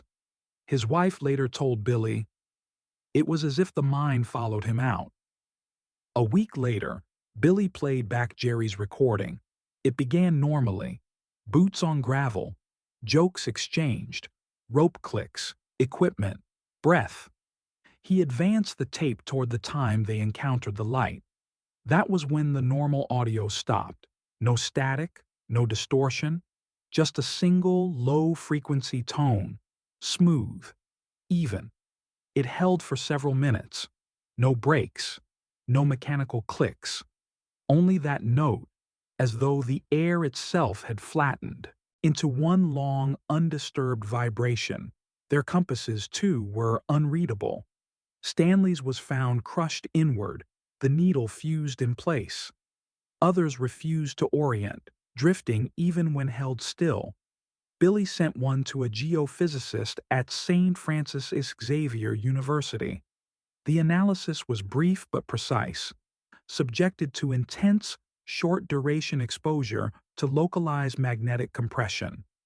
Not geologically typical for this region. The term compression stuck in Billy's memory. Word of the event spread quietly. A small paranormal research group from Halifax visited the site in late November. They found the mine entrance blocked by what was reported as a natural rock slide. Efforts to excavate the shaft were deemed unsafe. Later that winter, official geological surveys were conducted across the region. When the public report was released, no mention was made of magnetic anomalies nor of the Gannon shaft. When questioned by local reporters, a spokesperson for Nova Scotia's Department of Natural Resources declined comment. But the conversation continued, among miners, among tape archivists, among those who believe stories get buried with rock, and sometimes they do not stay buried. Cape Breton, Nova Scotia. In December 1995, 2 months after the encounter, Jerry Rankin reached out to a CBC radio engineer in Halifax for analysis. The technician, Robert Violins, a former military signal specialist, reviewed the magnetic tape personally. He listened 5 times. His summary was cautious, but direct. This is not random. It sounds artificial, possibly a modulated carrier. It resembles sonar, but more sustained. No echo return. Something is broadcasting without bounce back. In early 1996, Billy McNeil sat down and wrote the full account by hand, dates, maps, diagrams, and internal compass calibrations. He submitted it to a private mining archive based in Sydney, Nova Scotia, where it was quietly published in a limited run under the title, The Shaft Light Incident. It was passed around among local mining veterans, those with ties to Gannon and Glace Bay's long history. Some took interest, most dismissed it. Old men chasing ghosts, one editorial in Cape Breton Weekly wrote. But then, something else happened. In February 1996, a wildlife photographer named Janice Bell reported seeing something strange on a solo snow hike near Gannon No. 3. She described a column of glowing light rising slowly from a treeless ridge near the old shaft. It was not a beam, she told reporters. It looked like a flare going the wrong direction, in slow motion, but it made no sound. The Glace Bay Herald ran the photographless story under a bold headline, Mysterious Light over Glace Bay, UFO? Within weeks, the article was gone from the archive. Bell refused further interviews and did not respond to follow-up press inquiries. In 2001, a master's student in geoscience at Dalhousie University submitted a thesis documenting magnetic anomalies in decommissioned Canadian mine shafts. One section included a footnote on Gannon No. 3, referencing an uncharacteristic low-frequency magnetic field residue with no identifiable mineral source. That thesis was removed from the university's public archive catalog less than a year later. No replacement copy has been located. As of 2023, only one of the original 4 men remains alive, Donald Fraser. He has never spoken publicly about what happened in the mine. He has no published statement, no interviews, and he has told those close to him he is done discussing any of that. In 2005, when Billy McNeil passed away from complications following heart surgery, he requested one item be placed in his casket, the compass, fused and bent, retrieved from the lower shaft. Jerry Rankin suffered a severe stroke in 2009 and died not long after. His reel-to-reel recorder and labeled tapes, over 50 of them, were left to his granddaughter in Halifax. One of the reels is marked October 15, 1995, Gannon 3. She played it once. It contains only silence. Stanley Burke gave one final interview before his death in 2003, speaking softly, clearly, and without regret to Ruth Elms, who had contacted Jerry years earlier. "We went looking for ghosts," he said. "Thought maybe we would find a memory. A coal cart, a name carved on a beam. What we found was not from this earth. Or maybe it was. Maybe it has been waiting deeper than we ever thought to dig." He looked down at his hands. Either way, it saw us, and it let us go. Today, the mouth of Gannon No. 3 shaft collapsed. No official reports acknowledge the radiation symptoms. No map tracks the frequency signatures. No ministry has claimed the event. But the miners remember, quietly, and somewhere in a wooden box in Halifax, a tape marked with a date still plays only in silence. Was it natural? Some quirk of geology, unseen and poorly understood? Was it the echo of an experimental technology abandoned and buried? Or was it something far older and stranger than either science or myth have allowed room for? We may never know. But one fact remains. Something happened in that shaft. Something that left behind measurable after effects, radiation, electromagnetic disturbance, and a low-frequency hum unlike anything cataloged. Something that affected the body, altered instruments, erased light, and left only silence in its place. The mine remains sealed, covered now by time, brush, and regional memory. Its location appears on no tourist map. Its name is not spoken in classrooms. But the question still lingers, just like the sound from that tape. Is something still there, deep beneath the rock, waiting? You have reached the end of Volume 3 of Fall Asleep to the Unheard. How did the stories sound to you?